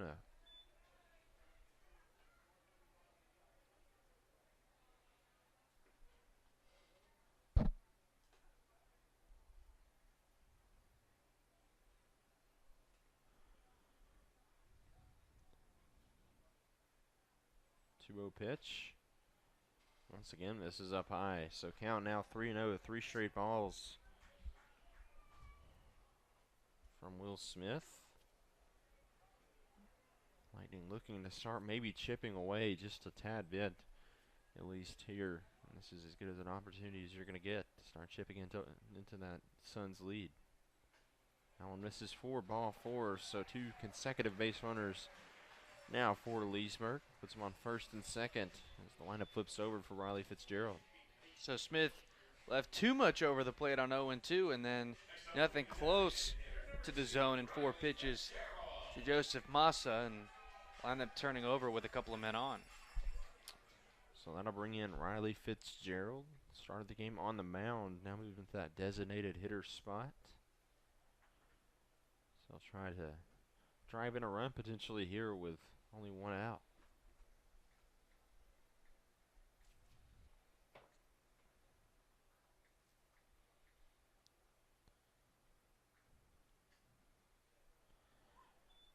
Only 1 base hit and 8 at-bats for Fitzgerald so far this season.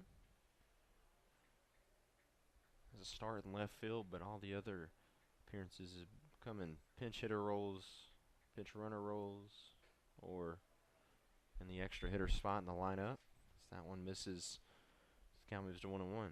Having him in the leadoff spot in the lineup the final day of the season where you're locked into your place on the standings, maybe just something to get a smile from the team and give them something, I guess, to be fired up about.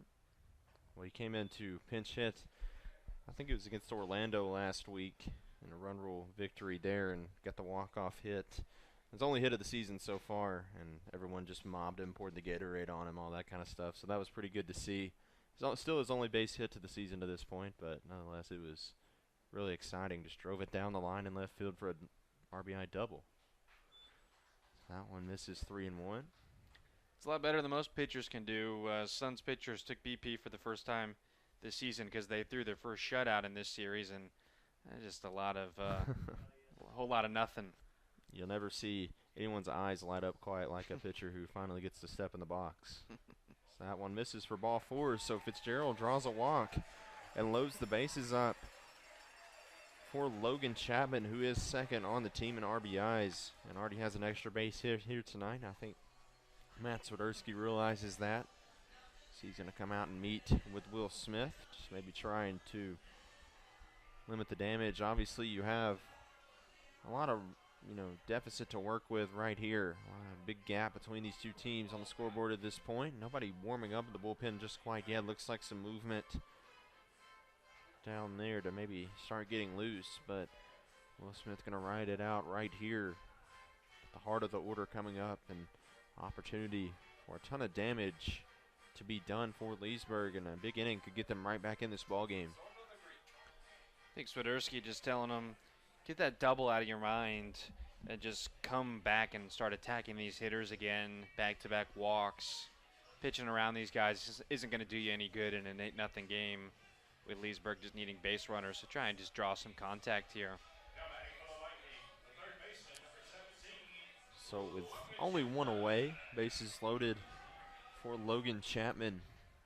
Like we said, had that double earlier in the ball game, 1 of 2 hits on the night for Leesburg. He first pitch swinging, fouls that one off Out of play for strike one.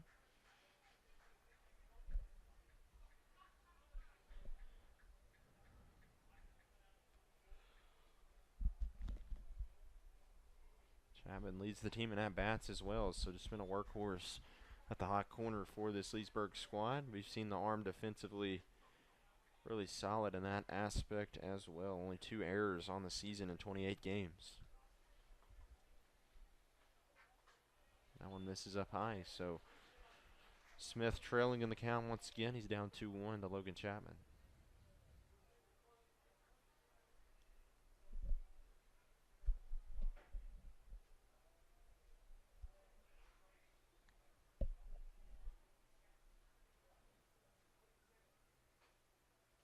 That one outside corner called, strike 2. Chapman didn't like that one very much, but count moves even now to 2-2. 2-2 pitch. Swung on and missed by Logan Chapman. So a huge strikeout there for Will Smith. Now 2 outs. A base hit going to be required to score at least 1 or 2 runs for Leesburg not to let this opportunity go to waste. Yeah, 2-1 pitch, called for a strike. Most certainly the turning point of that at-bat, but still not out of the woods yet. So Brooks Bryan going to have the opportunity to make sure this inning is not wasted by Leesburg. He takes a pitch for ball 1. 18 RBIs on the season, so he's no stranger to being able to hit with runners in scoring position. 1-0 pitch. Misses again, 2-0, so hitters count now for Brooks Bryan. Yeah, hit the ball really well today, liner to left, and then nearly hit one out of the ballpark to center field. Do some major damage here with the bases full. And that one misses. 3-0 now to Brooks Bryan. Nowhere to put him, so gonna have to come right at him. Sure, Bryan's bat will probably be on the shoulder right here for at least this next pitch. See what he decides to do. Also nothing to lose here. Down 8-0. We'll see if he lets it fly or takes this pitch. And he'll take it for ball 4, and that's going to drive in the first run of the ball game for Leesburg as they start to try and chip away potentially here at this DeLand lead. It's 8-1 now for the Suns. Third walk of the inning for Will Smith, and coming into this appearance with a whip of nearly 2, so he's giving up a couple of base runners each and every inning he's thrown this year, and it's been par for the course so far in this 5th inning, but has only given up a run. Still a chance to limit the damage. Gonna bring in Drew Leinenbach as he takes ball 1. So 5 straight balls now for Will Smith. Leinenbach 11 RBIs, 4 doubles. Second on the team in that department. Definitely some pop in that bat. Swings and misses right there, however. For strike 1, his count runs even at 1-1.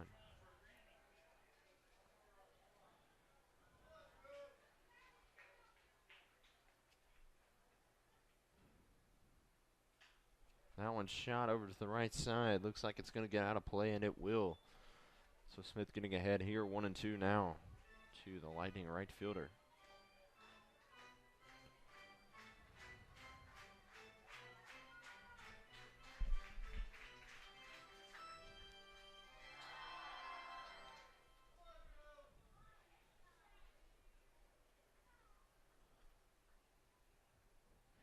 So 1-2 pitch now to Drew Leinenbach.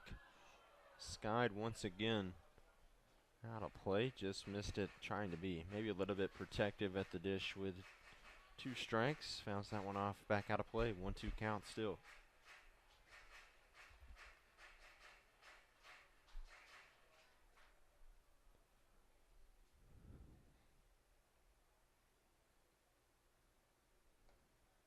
Two pitch to Leinenbach.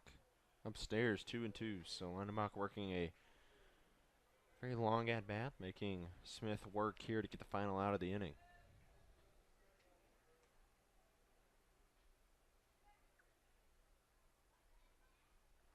2-2 pitch. Misses upstairs. So potential to really blow this inning open for Leesburg right here. Runner's going to be on the move here. A full count with 2 away.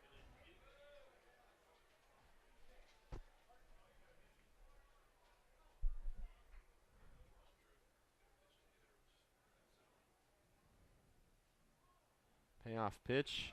Misses inside, so back-to-back walks with the bases loaded from Will Smith. And just like that, 2 runs in for Leesburg on consecutive walks. DeLand still leads this one 8-2. No excuse not to be throwing strikes in this situation, so clearly Will Smith just not on his A game today. Had 4 walks his last time against Leesburg as well, took a losing decision in that one, and now a chance with a base hit that could really make this one interesting. It's going to be Hector Mangual with a chance to really start to chip away into this lead and do some serious damage to make this a ball game. He takes a pitch on the outside corner for strike 1. He's 0 for 2 on the ball game so far with a strikeout, had a hard hit ball. His other at-bat, looking to continue that. Just drive it into a hole somewhere right here. And he swings and misses at that one on the outside corner. That one even farther out as the count now runs to 0-2.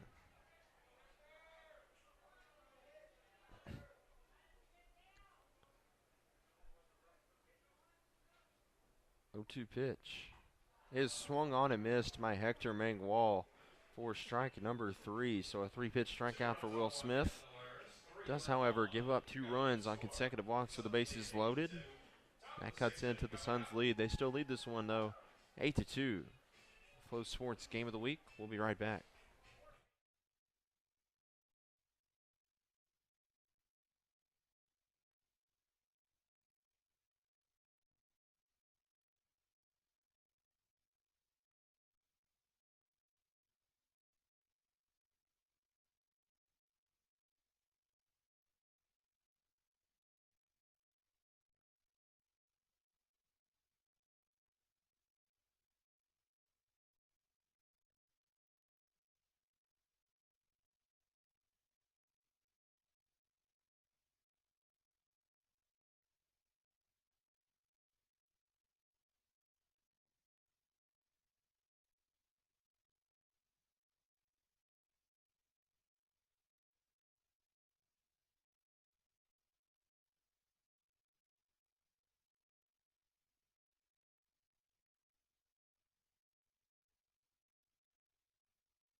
And we're back here on Flow Sports. DeLand still leads this one 8-2 over the Leesburg Lightning.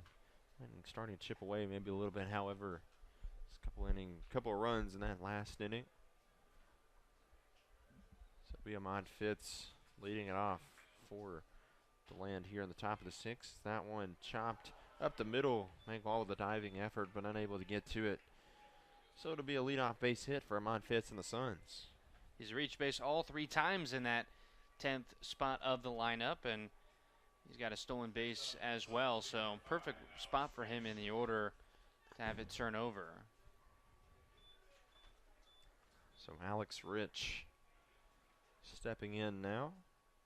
He pinch hit it into the leadoff spot for Jeff LaCory. 0 for 1 on the night so far with an RBI, a run scored. So walked.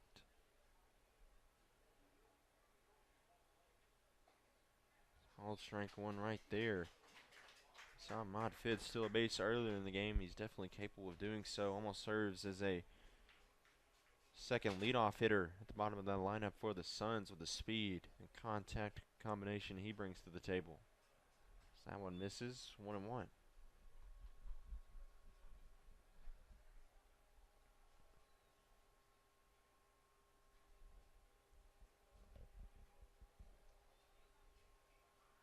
Fitz is on the move right there, and a swing and a miss by Rich.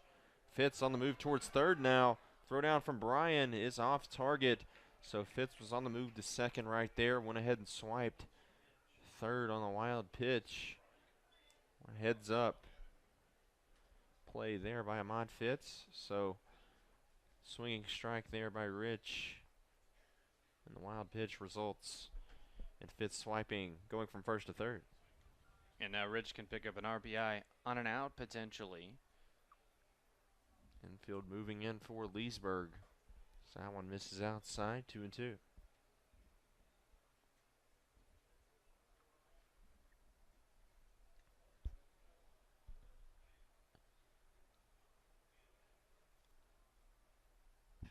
That one's shot over to foul territory on the right side. It's out of play, so count remains even at 2-2.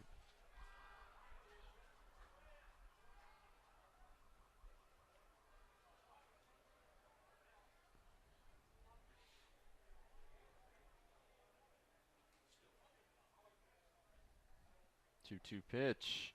Called strike three, and I think Rich knew it. Breaking ball locked him up right there. So a huge strikeout there for Murphy. He gets Rich looking. Now one away. Still running on third and Fitz. Infield will still play up here.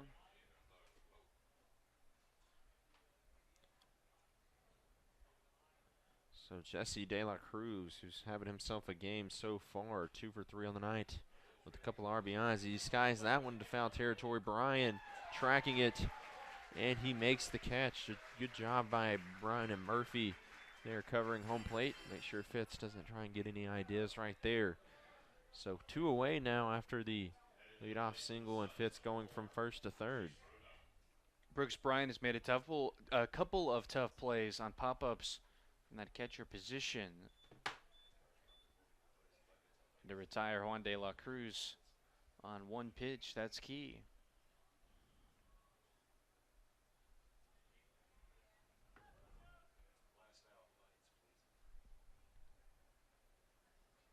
That one inside gets away from Brian, so working through those first couple outs proves to be for none. As that wild pitch gets away, and another run scores for DeLand. Sends their lead to 9-2.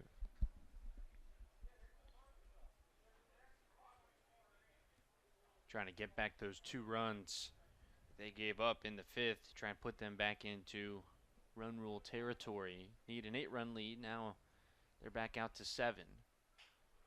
That one chopped over to Chapman at third. On the run, throws over and not in time to get Bruno. Good effort by Chapman, but not enough to get the speedy Bruno. Yeah, he's going to be giving you 110%. Is Bruno up the line every time, and no way you're going to get him on a ground ball to that spot.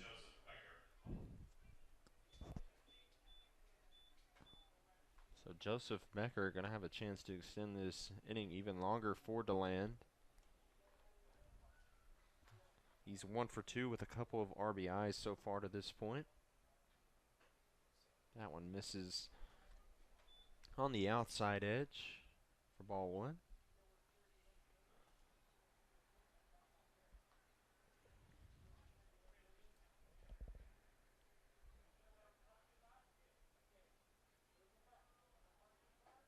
One also misses so quickly. Murphy falling behind, 2-0 to Becker.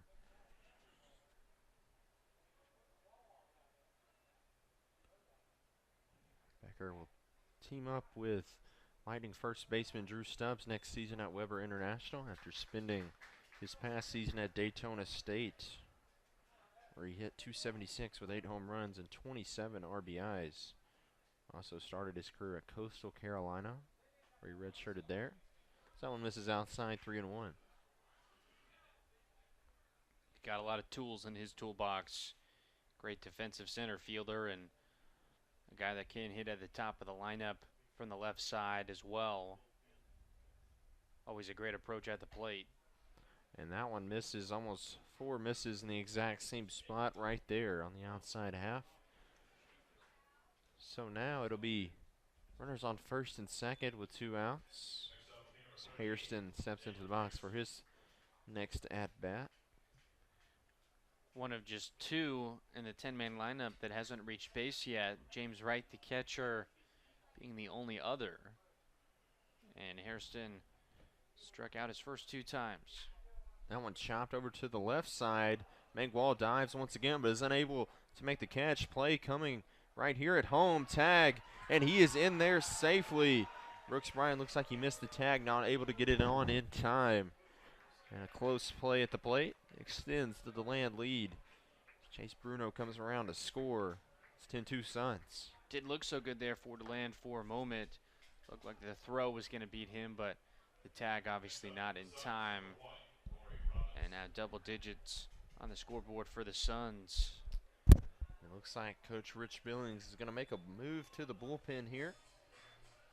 DeLand leads this one 10-2. We'll be right back after a short break to tell you about the new pitcher coming onto the mound for Leesburg.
And we're back here on Flow Sports. New pitcher on the mound for Leesburg is Jason Chafee out of Northwest Florida State.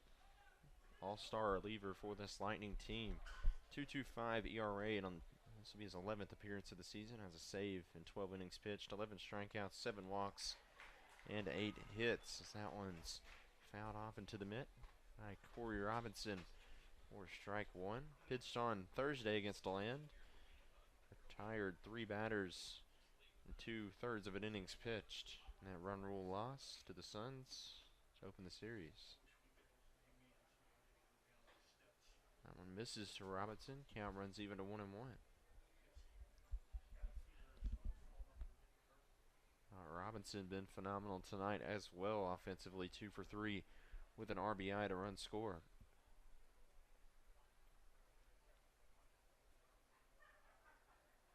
That one's shot over to the right side. He's going to have his third base hit of the night right here. Runner coming around third. Throw into Bryan at home, and it's not going to be in time as Becker comes around to score, and DeLand extends their lead to 11-2 on the RBI single by Corey Robinson.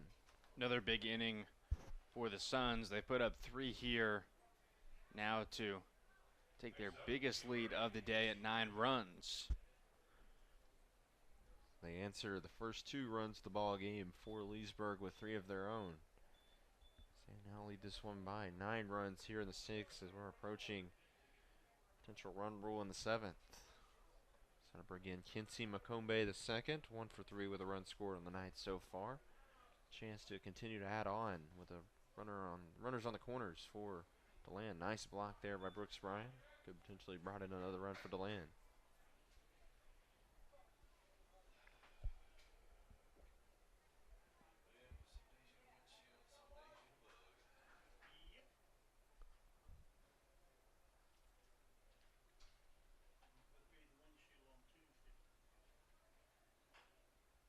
That one chopped high into foul territory on the right side. Just missed being fair. That one almost was a lot of trouble for Leesburg, but just misses. So, Combe gonna stay alive right here.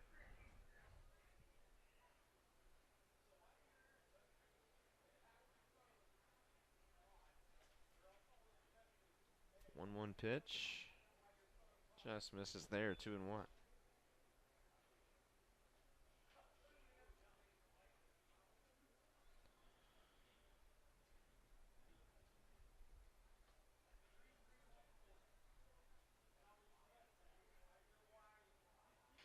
Combe weakly hits that one over to Monza at second base. Slips over to Drew Stubbs. And the Lightning finally get out of the inning. Not before 3 runs there for DeLand. They still lead this one 11-2 here on Flow Sports.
And we're back here on Flow Sports. Leesburg trailing the DeLand Suns 11-2 here at the bottom of the 6th inning. Need to get some offense going quickly to avoid that dreaded run rule. And Michael Furry will look to get that started right here. He leads off the inning for the Lightning.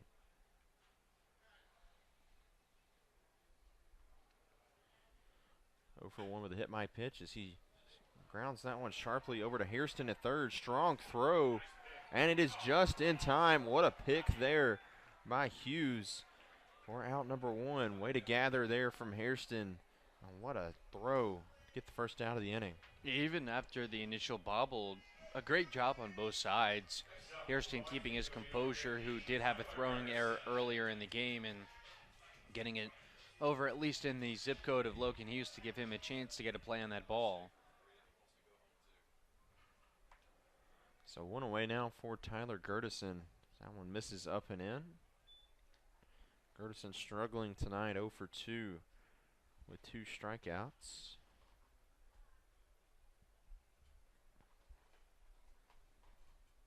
1-0 pitch. Hits the outside corner right there. Count moves even to 1-1.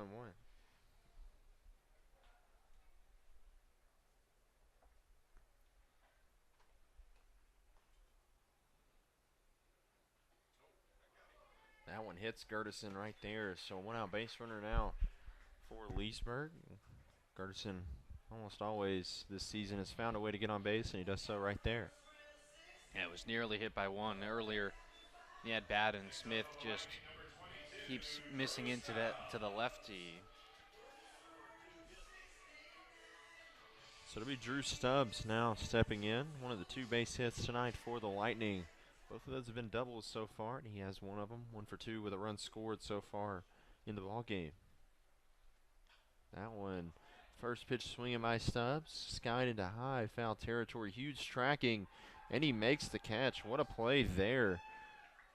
Phenomenal range and great focus to catch that one in foul territory for out number 2.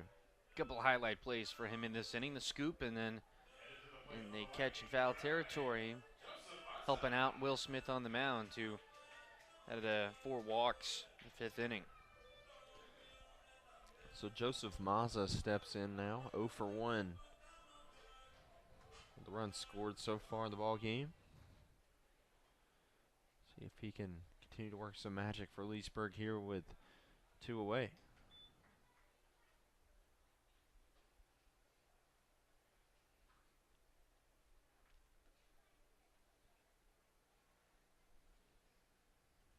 A 1 pitch. Misses up and in. I think it hit him.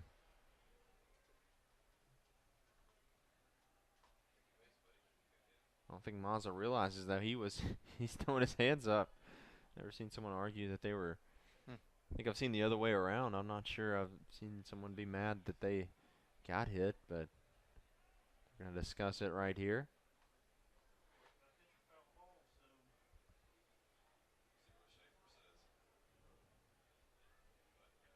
And I think they're going to give him the base. Mazza didn't think he was hit, but nonetheless, he's going to take first. His runner's going to be on first and second. And the lineup will flip over now for Riley Fitzgerald. Yeah, I wonder maybe if he felt it off the knob of the bat, or really hard to say.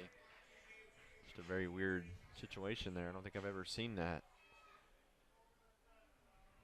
As Riley Fitzgerald steps in, 2 away with runners on first and second. He shoots that one. Can of corn out there in center field for out number 3. Becker catches that one and retires the side. So no runs for Leesburg in the inning. We'll head to the 7th inning with DeLand leading this Flow Sports Game of the Week 11-2. We'll be right back.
And we're back here on Flow Sports. DeLand dominating in this one as they lead 11-2, and it continues right there as they shoot that one the right side. That's Logan Hughes. Leadoff single, first pitch swinging.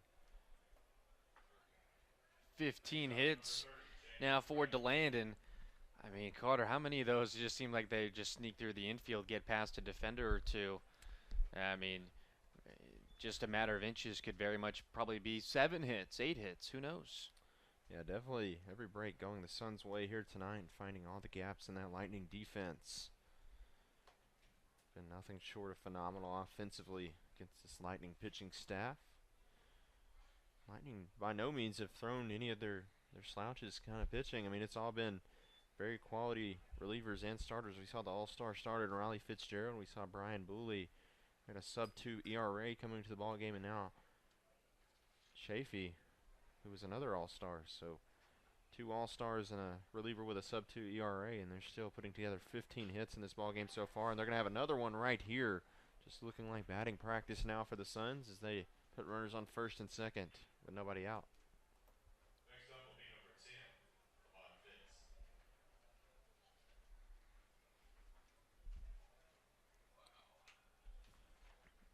10, Ahmad Fitz 2 for 2 on the ball game so far with a walk, 2 runs scored. So looking to stay perfect right here as this will most likely be his final at bat of the season. Yeah, but going into his senior year at Florida Southern, didn't play a lot this year, but probably should have played more just based on what we've seen this summer. And Jeff LaCory transferring out of that program, Fitz may be a guy that can fill that hole.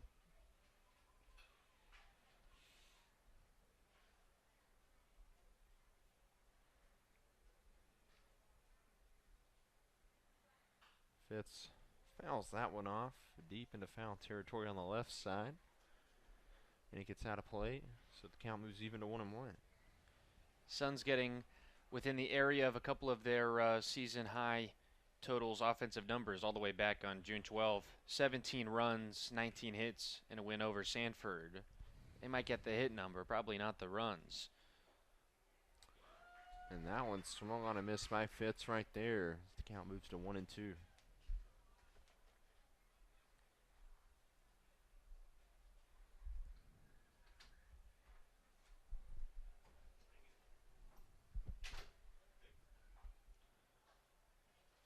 That one just misses as the count moves even to 2-2, excuse me.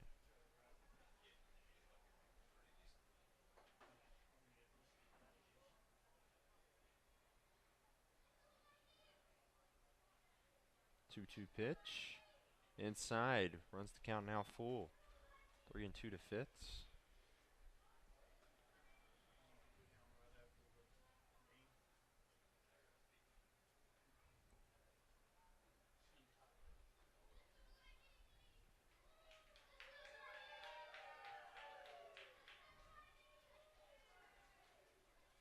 Payoff pitch.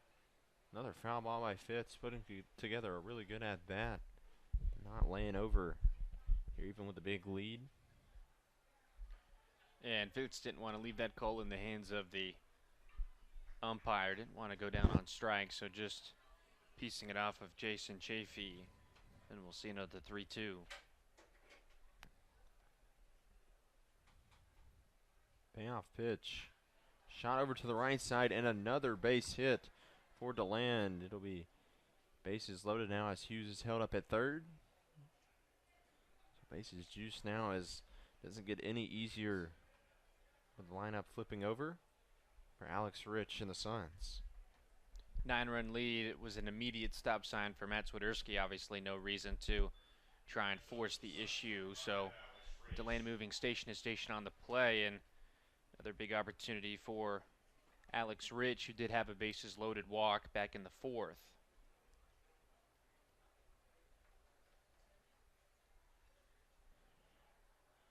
Rich 0 for 2 with that walk. Strikeout and a run scored.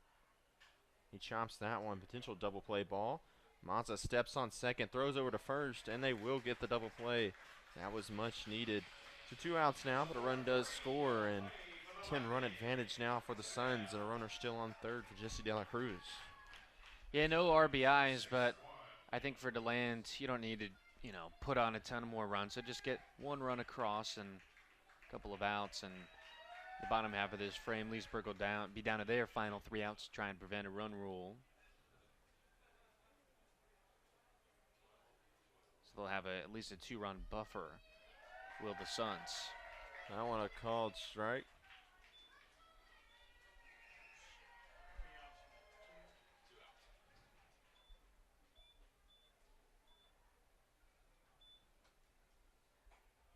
Tempting pitch for De La Cruz as it kind of tailed outside.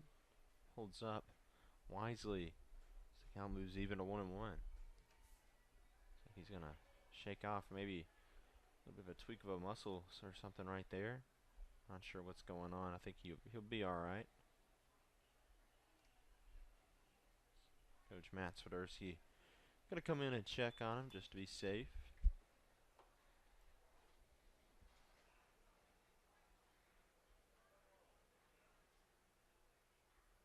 Looks like he'll be good to go here. He'll be facing a 1-1 count from Jason Chafee.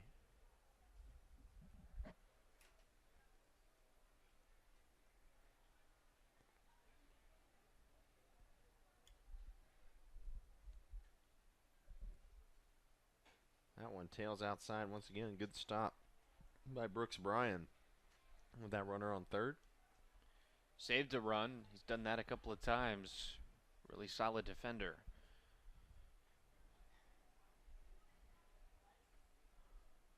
So 2-1 count now to De La Cruz. And that pitch is lined right back up the middle. And it's going to be another base hit and another run scored for the DeLand Suns. 13-2. Suns putting a shellacking on the first place Lightning right now. Looking ever closer to that series sweep to end this season. Third base hit for De La Cruz and has 3 RBIs on the day as well. Really get into his season before he'll head over to Stetson and get a pinch runner for De La Cruz in Liam Moreno.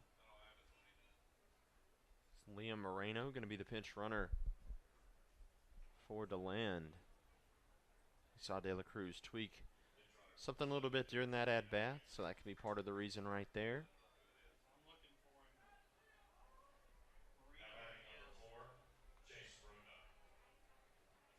So to bring up the 3-hole hitter, Chase Bruno. 2 for 3 with a run scored and a walk so far on the night. Getting just shy of that 340 mark, 339 on the season after tonight's results. And he'll have a foul ball right there. Just missed another base hit. Strike 1.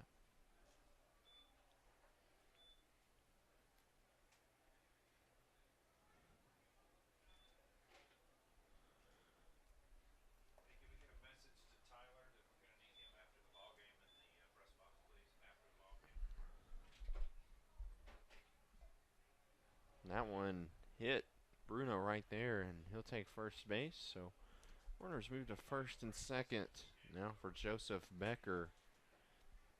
Another player with a really good game so far. Had 2 RBIs with a base hit earlier. 1 for 3 with a run scored. Looking to cap off his season in a big way right here. Yeah, he'll be making the jump from JUCO up to NAIA with Weber International. We mentioned that earlier. Coach Billings going to come out and visit right here, and looks like he's going to make a pitching change. Daniel Foster looks like he's going to come on and pitch.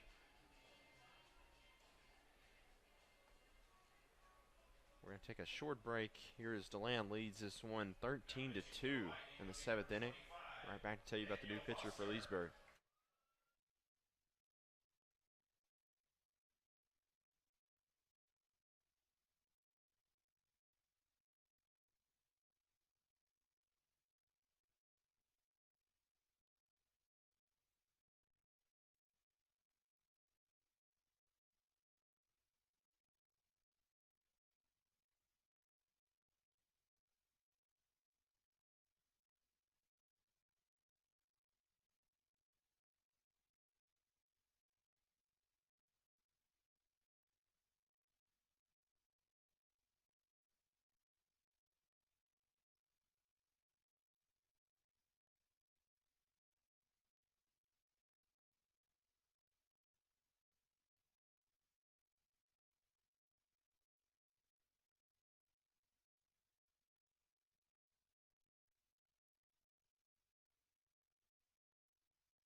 definitely packed it in. All right, we're back here on Flow Sports. Sorry, getting late here. Almost a 3-hour ball game. Early in the 7th inning. It's Daniel Foster, the new pitcher for Leesburg. 4.36 ERA. This is his 10th appearance of the season. 22 2/3 innings pitched, 2 saves, but also 5 starts. So kind of a mixed bag coming out of the bullpen and starting on the mound for Leesburg this season. Main issue has been his hits, giving up 31 of those in just under 23 innings for a DeLand team he's facing now that has 18 hits in the first 7 innings. Very good. Productive college pitcher as well. 3.62 ERA and 22 1/3 innings pitched. That one's ground over to Chapman. He throws over to Mazza at second for out number 3. So DeLand leads this one 13-2 as we head to the bottom of the 7th inning. Leesburg down to their final 3 outs of the ball game.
And we're back here on Flow Sports.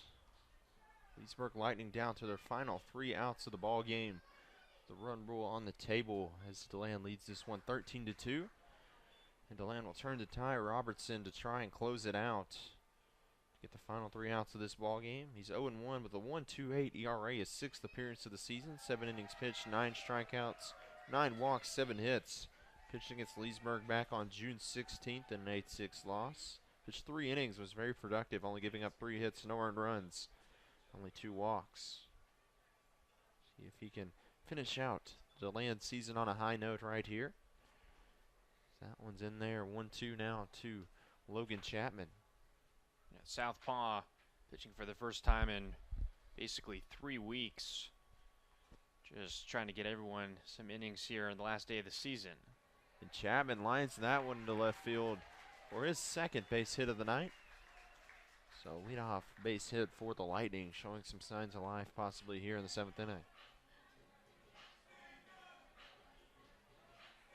They'll need a big number to keep it alive, but that's a good start to get the leadoff man aboard. And Chapman, not a bad day for him at the office, 2 for 4.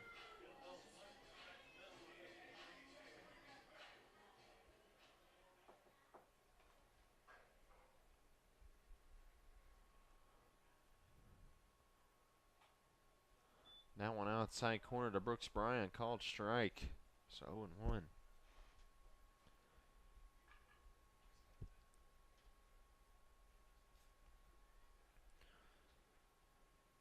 That one misses outside. A lot of natural movement from that left arm angle from Ty Robertson. Tailing outside. Tough to hit, especially that lefty on lefty matchup.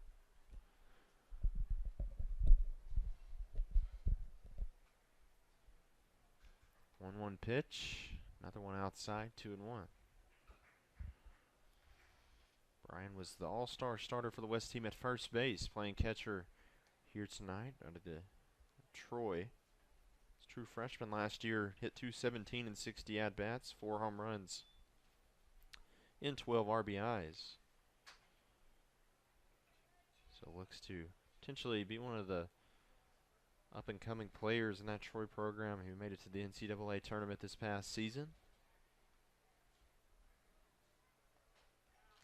That one a called strike right there as the count runs full now to Bryant at 3-2.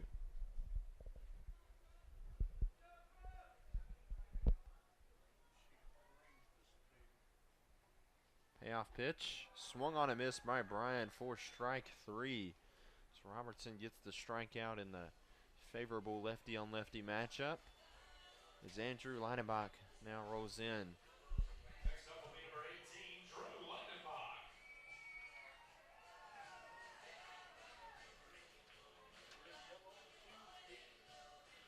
Leidenbach. Leidenbach 0 for 2 with an RBI and a walk so far.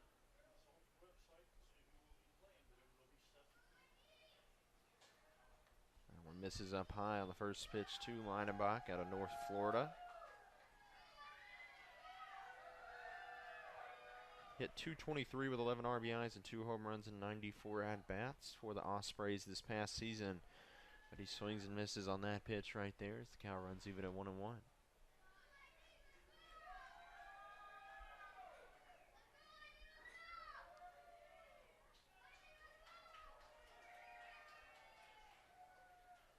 That pitch lined over to Hairston. What a stop. Potentially a double play right here, but Leidenbach in safely at first. What a stop by Hairston.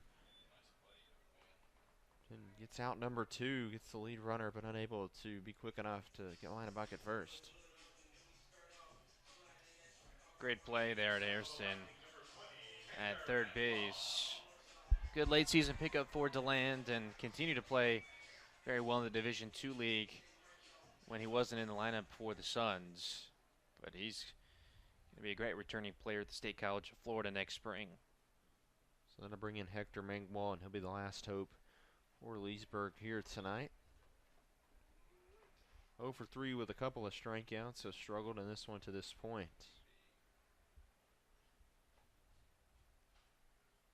That one fouled off back to the screen. Is the count to 1-1.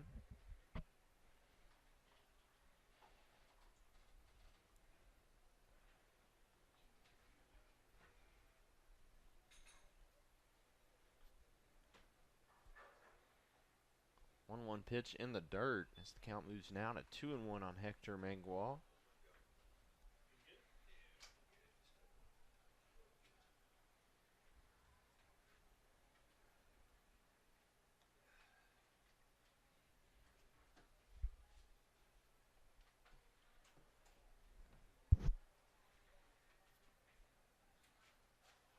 Two-one pitch. Just misses once again, so count now running to 3-1. Robertson starting to let Mangwall get away a little bit right here.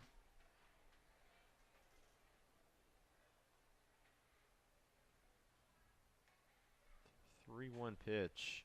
Just misses up high for ball 4. So a 2-out walk. Moves the runners just to first and second. It's Mangwall at first and Leidenbach at second for Michael Furry. Now the pressure will be put on him as he's now the last hope for Leesburg. 0 for 2 on the night with a hit by pitch. Center fielder from St. John's River State. Played in the Junior College World Series this past season for St. John's River State. Started his career off at Troy. In his second season with the Lightning. That one's in there, a called strike. So 1-1 now to Furry.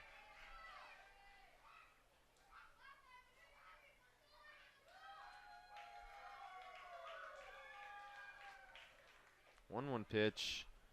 Just misses right there. Maybe a little bit low. Count runs to 2-1.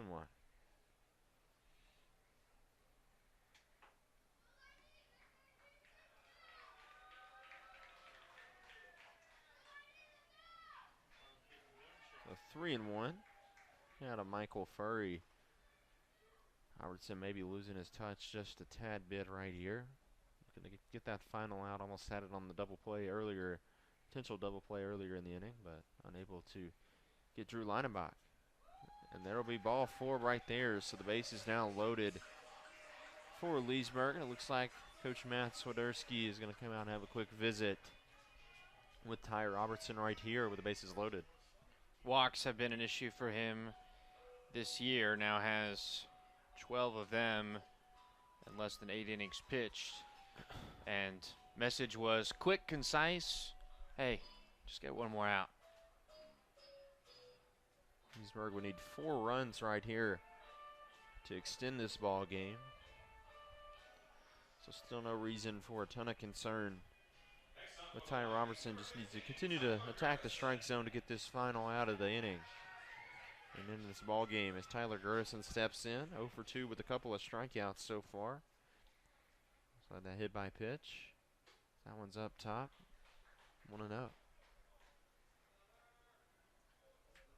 Gertison, college teammates with Drew Leinenbach, the runner at third in North Florida. So that one misses, now 2-0.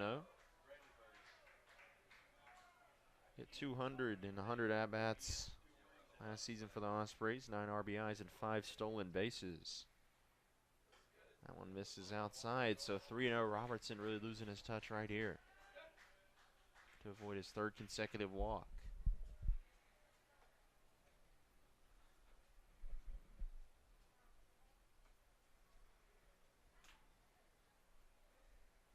.30 pitch. That one also misses, so a run going to come in for Leesburg right here. Retiring the first 2 batters. Or getting 2 quick outs, I should say. Robertson issues his 3rd consecutive walk, and Leesburg adds a run to their total.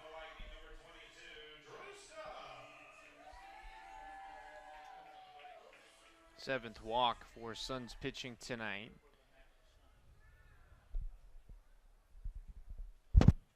It's been almost the only way that Leesburg has generated offense. Only 3 hits with the 3 runs on the scoreboard tonight.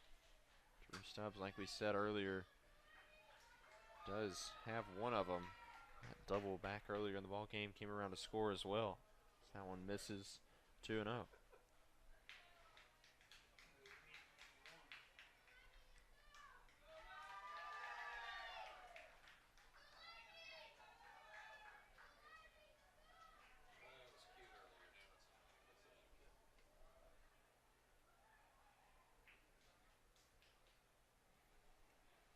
.20 pitch. Called strike there, so Robertson finally finding his touch maybe a tad bit right there as the count moves to 2-1.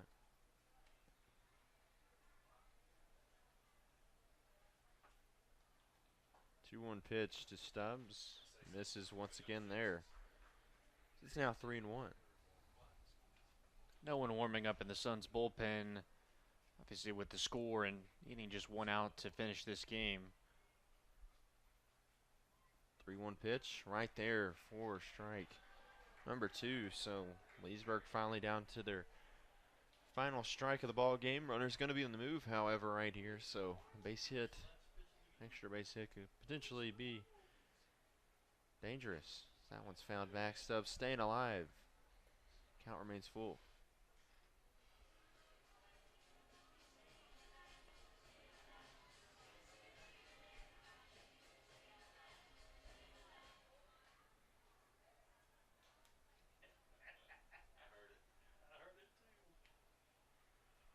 Payoff pitch once again to Stubbs, and it hits him. So Drew Stubbs gonna drive in a run right there on the hit by pitch. Nice at bat right there. It looks like the Suns gonna make a move to the bullpen right here. Yeah, not really left without a choice. 3 straight walks and hit by pitch. You can't just leave him out here to rot. So they're just going to go to the bullpen once more and try and get out of this game. So yeah, looks like a pitching change going to be in order here for DeLand, trying to shut this game out with a run rule win. DeLand leads this one 13-4 here in the 7th inning. We'll be right back to tell you about the new pitcher.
Welcome back to Florida Collegiate Summer League Baseball action on Flow Sports. New pitcher on the mound looking to close it out and get this final out. For DeLand is Kevin Freshcorn out of Eastern Florida State College. His 3rd appearance of the season. Giving up 5 earned runs in those 2 appearances. It's 5 1/3 innings pitched, 8 strikeouts, 6 walks, and 4 hits. So Leesburg would need to score Tyler Gertison from second to extend this ball game. Already put up 2 in the inning so far. 1-1 pitch from Freshcorn in there for strike number 2. So Leesburg once again down to the final strike of the ball game.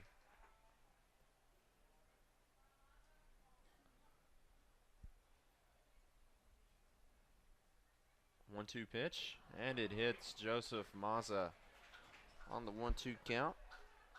And a run going to come in to score. So now an 8-run advantage for DeLand. Leesburg, Riley Fitzgerald looking to extend this ball game right here.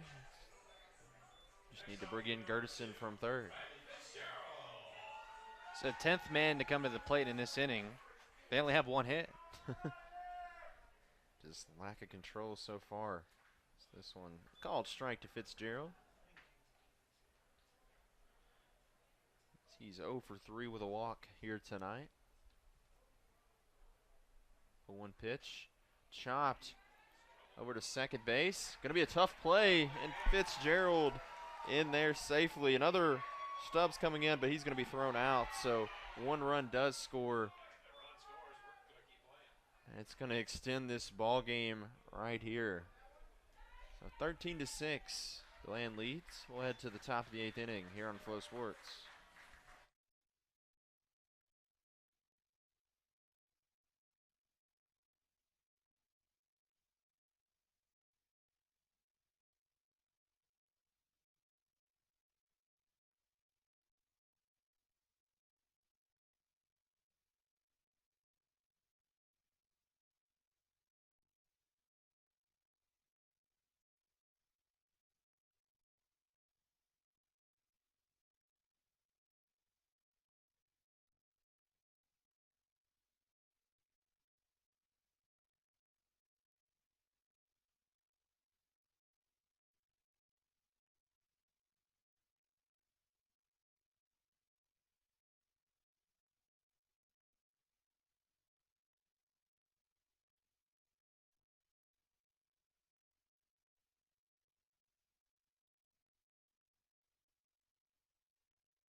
And we're back here on Flow Sports. DeLand leading this one 13-6 here in the top of the 8th inning. Daniel Foster still on the mound for Leesburg as that one misses outside.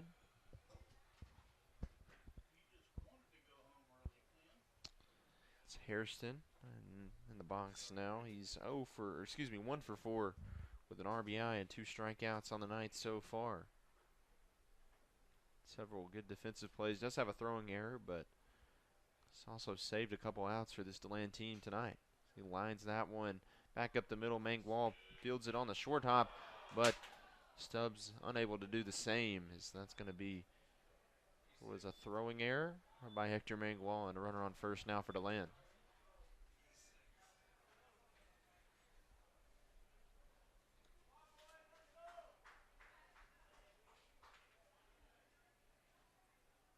Batting for the Suns, number 1, Corey Robinson.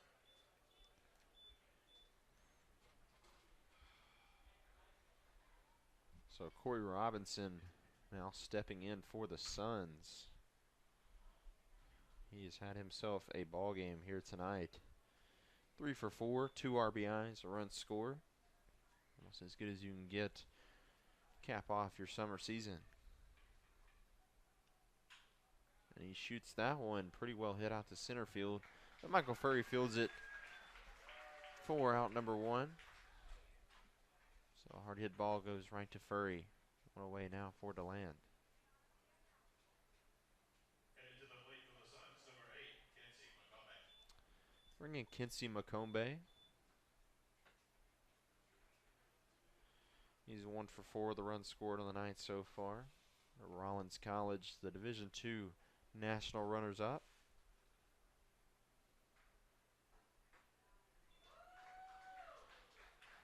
He's almost used exclusively as a pinch runner for Rollins this past season. 3 stolen bases and 4 runs scored. That one a called strike, so quickly down 0-2.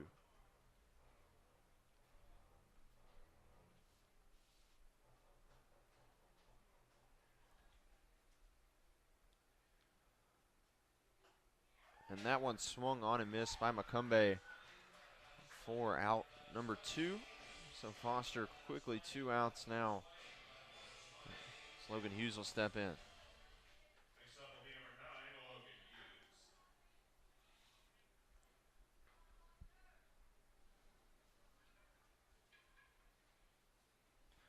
Hughes. Logan Hughes 2 for 3 with an RBI and a walk on the night so far. He takes strike 1 right there. He's going to play at Stetson next season, as we said earlier. At Winter Springs High School. He's hit right there. Obviously, not what you want to have there in your last couple innings of Florida League baseball for the season, but have something to remember it by, I guess, as he moves in to first base. Runners on first and second for DeLand.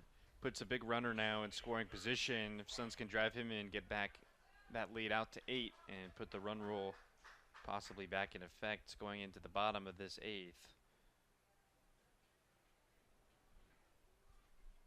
And it'll be for James Wright, the lone man in this lineup. Well, no, he did actually reach base in the 7th, so now everyone in the 10-man lineup has reached tonight. Yeah, just been a dominant offensive performance for the Suns from wire to wire. 18 hits on 13 runs.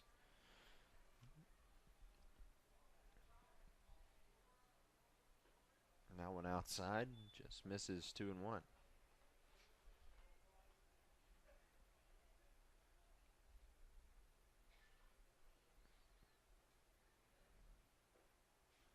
That one misses right there. Right out of northern Colorado. Behind the dish tonight for the Suns. Hit 210 games this past season for northern Colorado.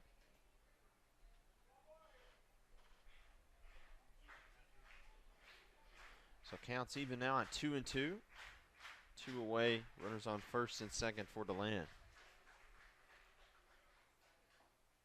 That one misses and gets away from Bryan, and it's going to run the count full. Now at 3-2.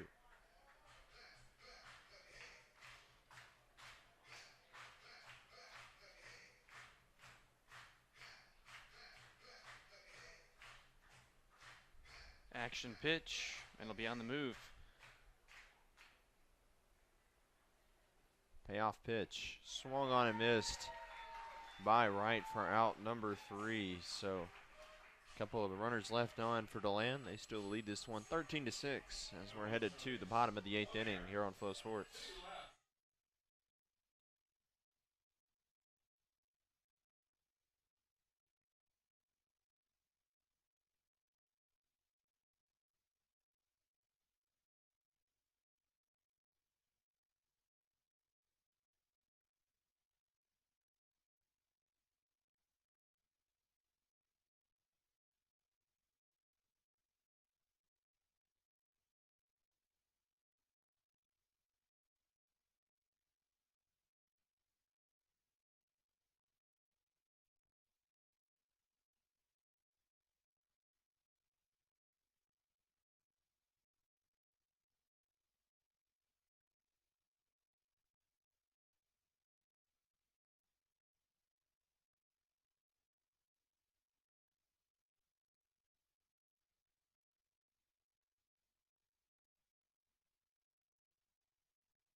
And we're back here on Flow Sports. DeLand down to a 7-run lead, 13-6. They lead the Leesburg Lightning.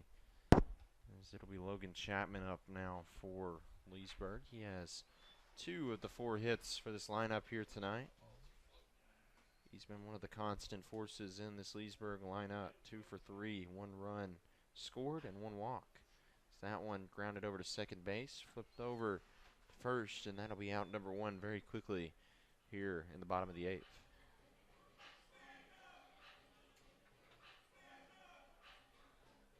Next up for the Lightning, number 32, Brooks Bryan. So it's Brooks Bryan now stepping in for Leesburg. He's 0 for 3 with an RBI, a walk, and a strikeout. That one misses for ball 1.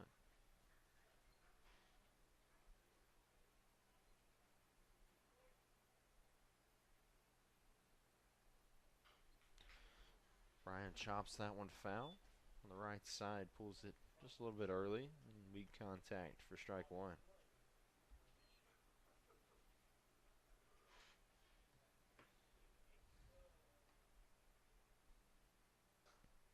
That one misses inside, ball 2.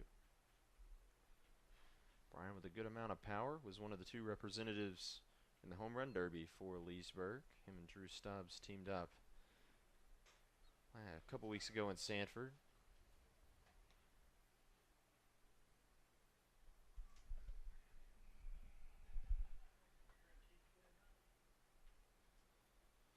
The 3-1 pitch to Bryan misses for ball 4 right there. So Bryan going to reach base for the 2nd time tonight. His 2nd walk of the ball game Bring in Drew Linebach.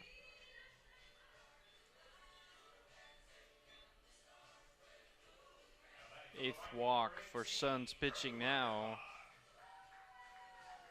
And that's the reason why we're still playing baseball right now. If could have just thrown some strikes in the 7th, we'd be out of here. First pitch to Linebach misses inside. Ball 1.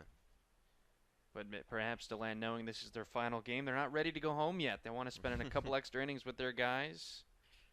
Let's get Leesburg back in it and play a full 9. That one swung on a miss by Linebach. So now 1-1.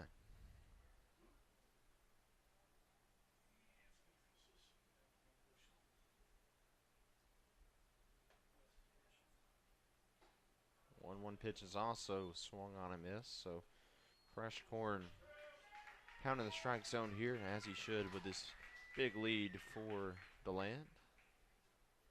So it's 1-2 now at Linebach.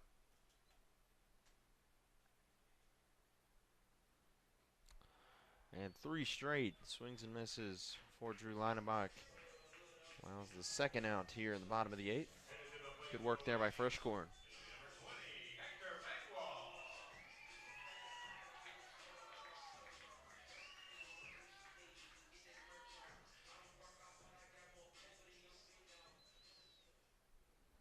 So bringing Hector Mangual. He's 0 for 3 on the night, but also has a walk and a run scored. That one hit out of play, foul. So 2 strikeouts on the night. Hovering right above that 200 mark in the batting average department, hitting .209.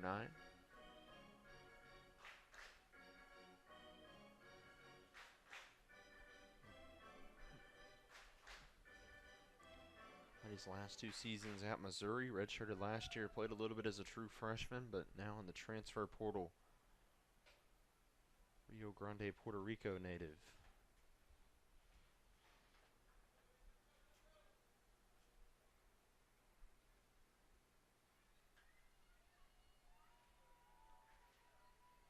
That ball outside. Now count moves to 2-1.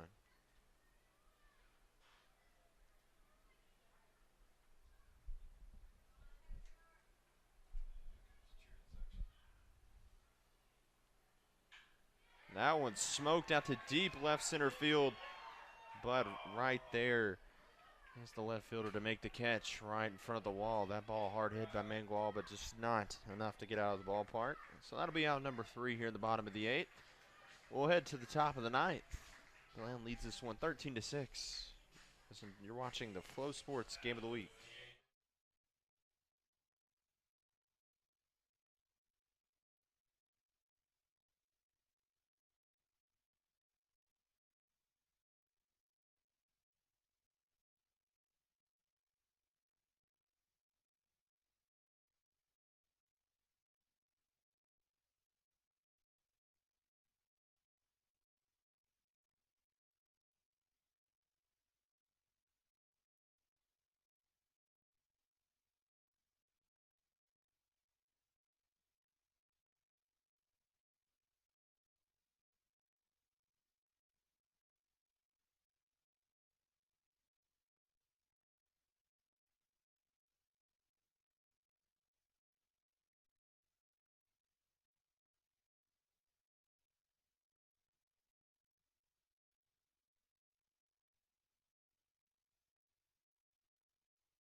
And we're back here with the top of the ninth on Flow Sports. The DeLand Suns lead the Leesburg Lightning 13-6. Here as Mod Fitz going to get it started here for the Suns.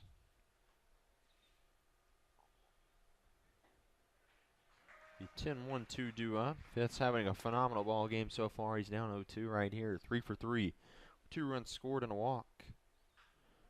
And he shoots that one just foul. So count going to stay at 0-2.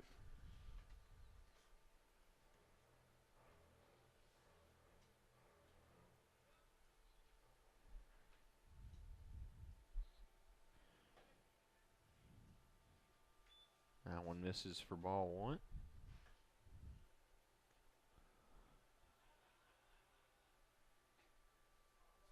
That one also misses, so count moves even now to Fitz at 2-2.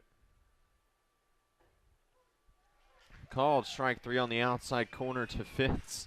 He almost has a smile about that one, as that's going to be the first out of the inning from Daniel Foster. Probably the most emphatic strike 3 call we've seen from Jordan Durham tonight behind the plate. That's impressive. 9th inning, saving his best stuff. Maybe that strike zone possibly expanding just a little bit here in this 7-run ball game. You don't say. Didn't see too much of a protest from Fitz, as that one's fouled back.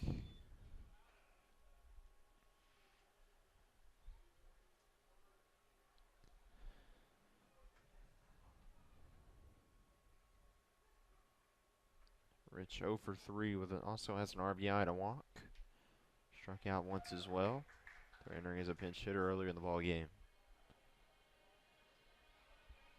That leadoff home run from Jeff LaCory feels like it was ages ago.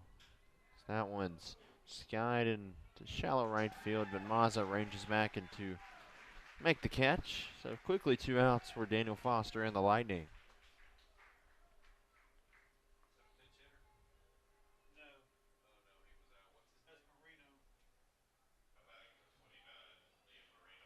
So I'll bring in Liam Marino, making his first at-bat of the ball game right here.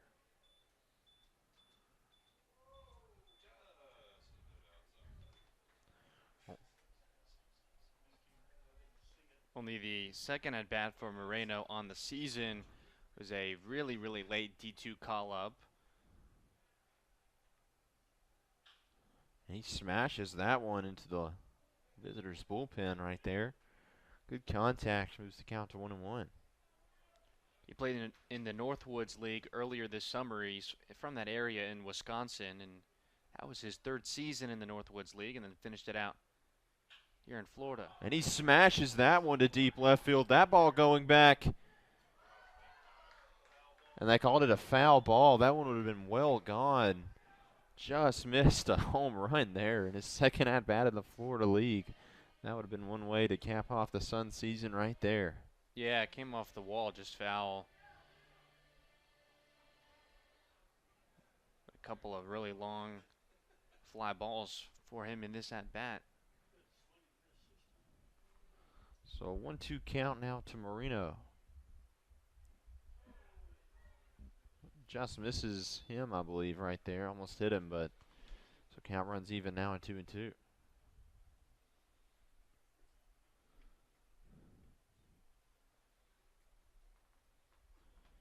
2-2 pitch, chopped over to the left side. That one also foul, so fouling off a couple pitches here is Marino.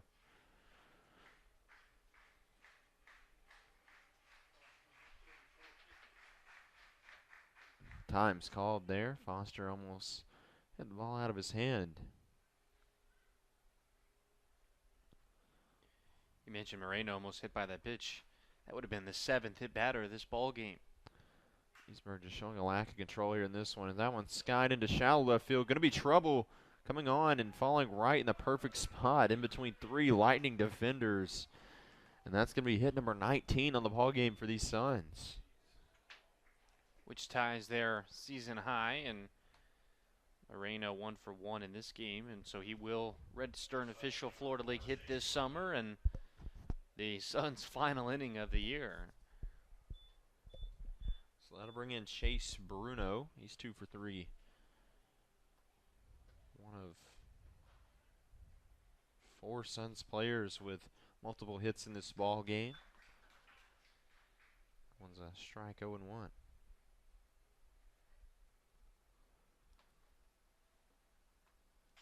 That one's smashed out to center field. Looks like Furry has a beat on it, and he'll make the play for out number 3. So we'll head to the bottom of the 9th inning. Leesburg trailing by 7. DeLand up 13-6. Flow Sports Game of the Week. We'll be right back.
And we're back here on Flow Sports. DeLand leading this one 13-6.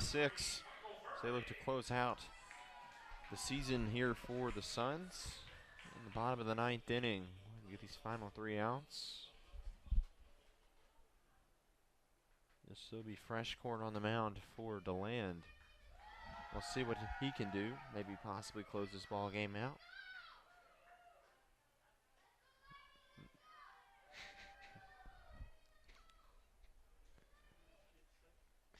We got a fan that's been pumped up here for a while. He is trying his hardest to get Leesburg back in this game. Yeah, even Great on the fan base here. Even on the verge of potential run rule when they were trailing by 11 runs, I think it was at one point. He was still getting these fans fired up. Still a pretty decent crowd on hand. We're already 3 hours and 11 minutes into this one. And I've been impressed. Obviously, I follow the Suns around all season long, and to be here in Leesburg for a game that, doesn't matter for them in the standings. They'll have playoff games here, but this place is still packed out. These people just love baseball for the game that it is, and you got to love to see that. Absolutely. Great attendance all season long from these Leesburg fans, and I'm sure come Tuesday night when the Lightning host their first playoff game, it'll be a packed house once again. And first out here in the 9th for fresh corn in the Suns. Michael Furry retired as Tyler Gertison will look to continue his hot season. And another cool thing about the crowds that we have here, a lot of these players coming from smaller schools, Division II, junior college, so be it. And for a lot of these guys, this may be the biggest crowd they ever play in their career, and that's a cool moment for them to get to do that as well. Yeah, they definitely, you can tell they appreciate it. I know the Division I Power 5 guys appreciate these crowds and fans as well, but you can tell those junior college guys who were playing in front of 10, 20 fans during their collegiate season definitely appreciate it a little bit more. That one's a called strike there, 1-1.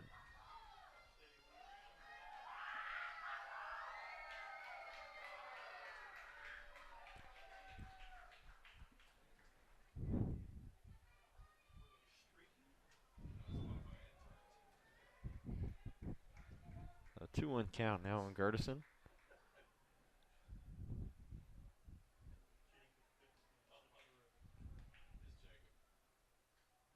That one misses as well. Gertison now up in the count, 3-1.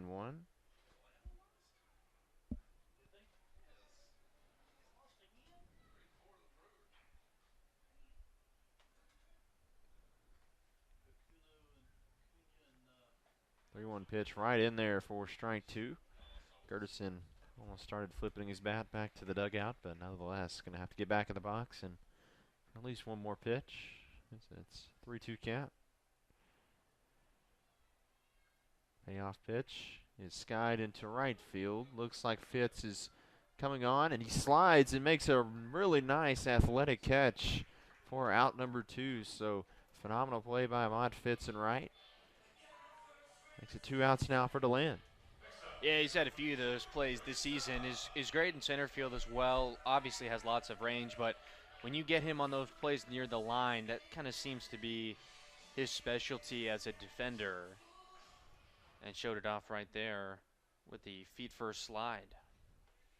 So 2 outs now for Drew Stubbs. Just lining down to their final out once again. They have been many times this game, but have found a way to extend it. Stubbs 1 for 3 with a double. Run scored and an RBI. Swinging right there.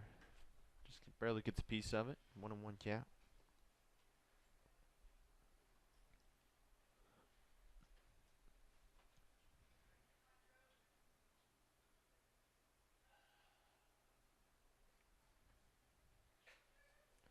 That one misses, 2-1.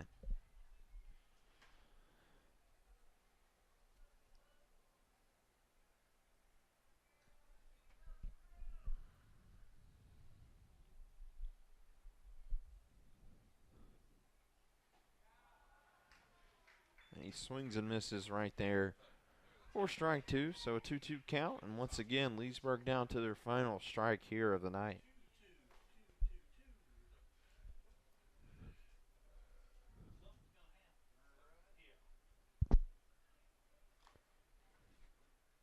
Two-strike pitch. Misses well outside. So count now running full at 3-2.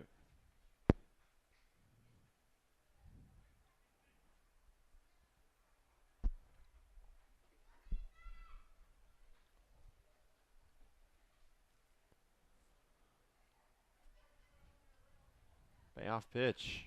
Shot over the left side for a base hit. So Drew Stubbs going to be rounding first, headed to second. Throw in is not going to be in time. He's going to have a stand-up double with 2 outs.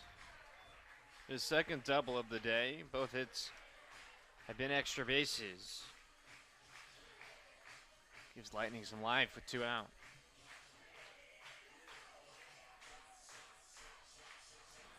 So Joseph Mazza stepping in. He's 0 for 1 on the night. Hit by a pitch. Also walked. So be his 4th at bat, but technically only 0 for 1. Had an RBI as well.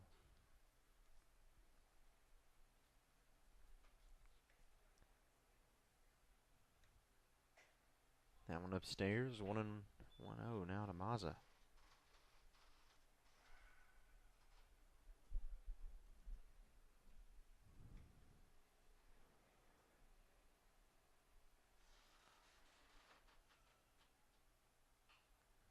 Check swing, fouled off.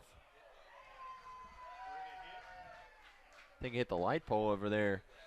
Wow. One in a million chance there. Mazza may need to buy a lottery ticket on his way home. Yeah.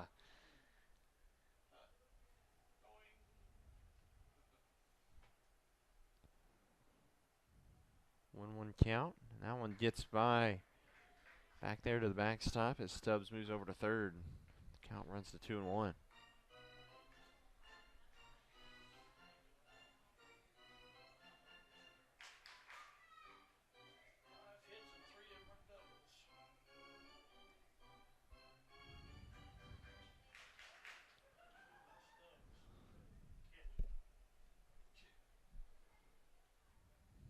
2-1 pitch to Mazza.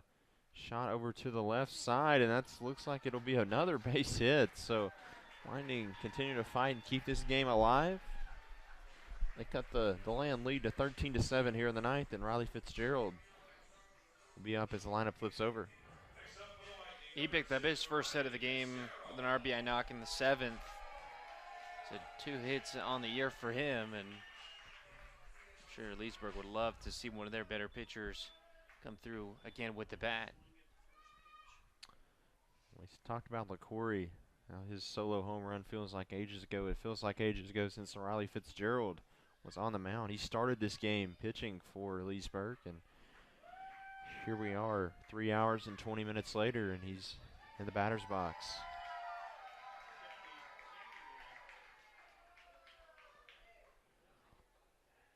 One 1-0 pitch to Fitzgerald.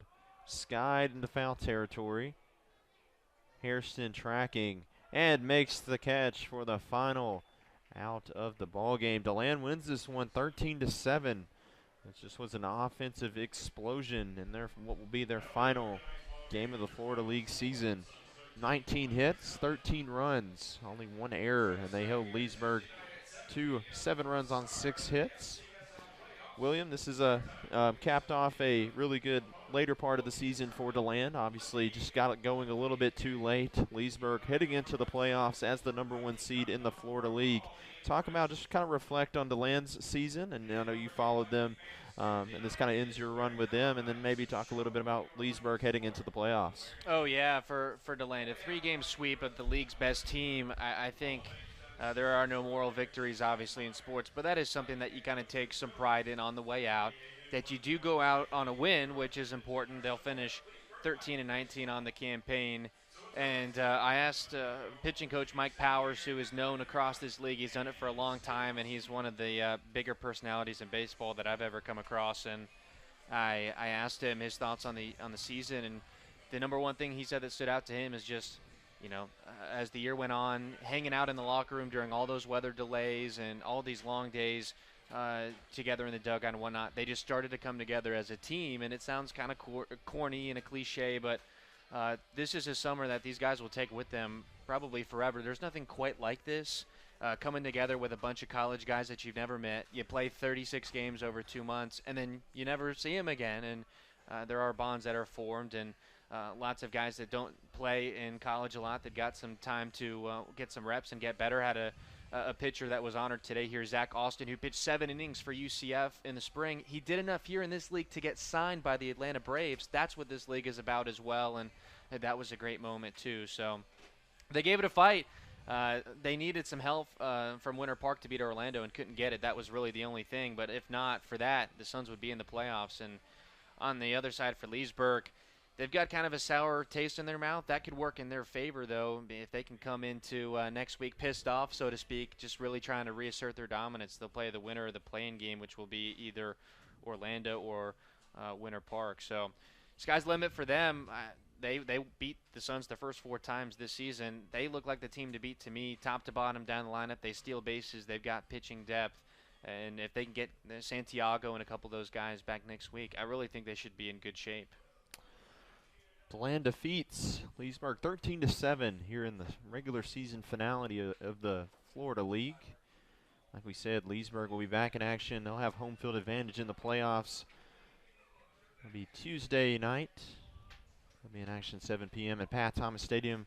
The opponent will be determined by a 4-5 play-in game between the Orlando Snappers, and they'll travel to Alphonse Stadium at Rollins College to play the Winter Park Diamond Dogs.